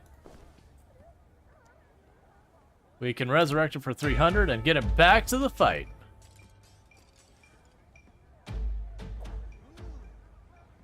Okay, so basically he needs more stuff. And they do level up, so he's level 3 right now. Alright. Reach a population of 100 Fabelings. Yes, as long as my hero's around, we carry more. But yeah, so there's a new encounter in the area. Emissary Gnomes, a group of traveling gnomes. Okay. Yeah, so I got random events, so it does do, like, it's like Fabled in the sense the way it plays, but then they've got all these, like, little events, these, like, little wild cards to keep stuff a little bit interesting, so I think that's good. I think it does enough to kind of mix up the formula. Prince, your grace, you have recently left our realm due to horrible conditions. That said, these events here, get super repetitive. So, I do feel like eventually you just ignore them. Let's see. Finally, we found you. We traveled far to get some help from someone with your reputation. Lately, us gnomes have been getting blamed for all sorts of atrocities performed by goblins. Can you please help us make this right? I will spread the good word. I will spread the best word. I will spread the good word. I can't do much more for him. Because I don't have enough nobles left. But yeah, so it's been pretty good. I do enjoy it. It's a gorgeous game. I'm trying to remember when we first played it, what the demo was, because we definitely, when we played the demo, we were already wrapped up. I think it was a tech barrier where they're like, okay, you can only get to, like, you know, maybe it was about the time I would have unlocked these, that they're like, oh no, the demo's done, or whatever. I don't remember what the limiter was. But every demo usually has a hard limiter of some kind, like you can't save, or you're hard locked, you can't go over to a certain tech level, or whatever. But, it does feel like it is going to fall into the same issue that Banished falls into, which is you'll get to the point where I'll eventually just, like, stamp out this, go over, stamp out the next thing, and you'll have, like, your special resource or whatever. But, you'll kind of just make more of the same. Because we are already getting to the point, so we'll be at Big Town at 120. And then if we look at our unlocks, so there is small, so it looks like we're going to go Big Town, Small City, Small Kingdom, then Kingdom. And then I believe that'll be everything.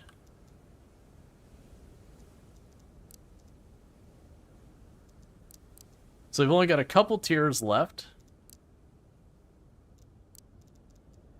But, like, if you look under production, I'm only missing 2 things in the production tab. Food-wise, I'm only missing 2 things. Housing-wise, I'm only missing the palace. I am missing the emissary, which all of that's Big Town.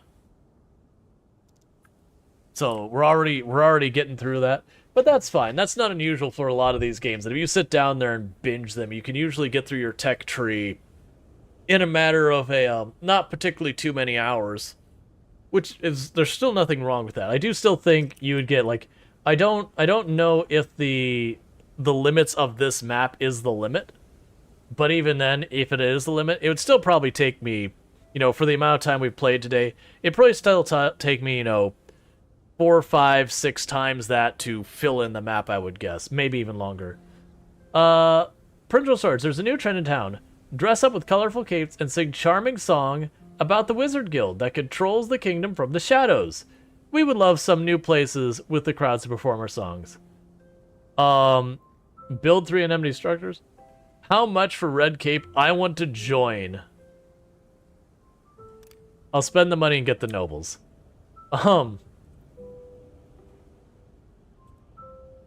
But yeah. Because like if we look at this, if we look at the grid map, so I've got these, I have probably about 4 tiles worth of space filled up. And the map is how many tiles? 1, 2, 3, 4, 5. So it's 5 by 5, so 20 tiles. So I filled up about 1/6 of the map. Even though I have bought up much more of that, a lot of this land I'm really not utilizing yet. But yeah, no, it's good. I like it.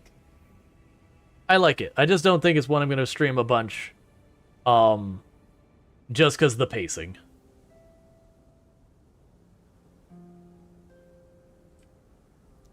Alright, so we can finally probably build our hospital.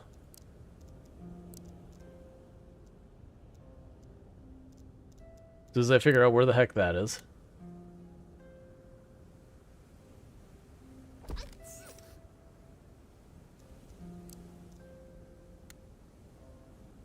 And go to the amenities.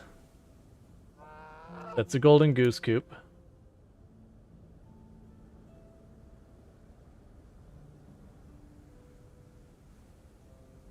Yeah, so it's gonna be really hard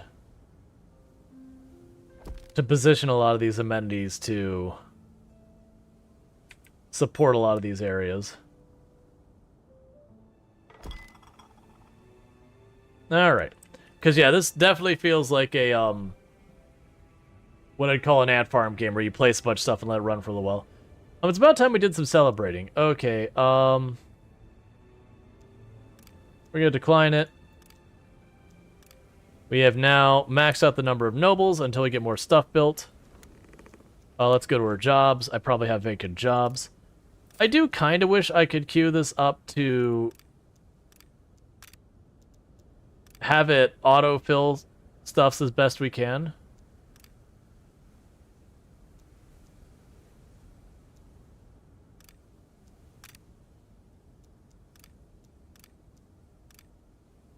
I think it actually grabbed people from a different working location. I did.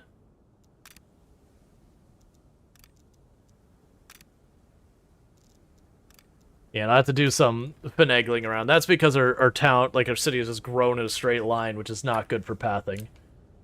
Like, if we look at the main part of the city, it's this one long line.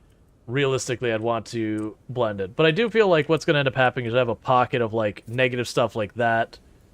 Then, you know, like a buffer of, like, amenities and all that. And then you have the residential on the next area. Kind of like you do with a lot of city builders. That you have to separate, like, your industry from the rest.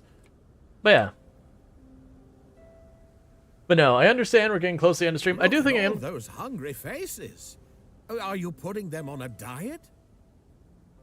Oh, you are getting kind of low on food. I haven't been building farming, and we've been letting the population explode. Realistically, I'd probably get rid of a bunch of these houses that are just like the regular houses and have the commoners take over.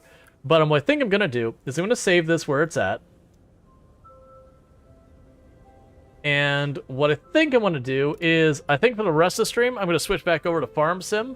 And I think I'll wrap up with some Farm Sim. So for those checking us out over on YouTube, the stream will be abruptly ending for all of you. And everyone else, we're going to go do that. And part of the reason is, like, the game's fun and all. But, like, the pacing feels real slow. The pacing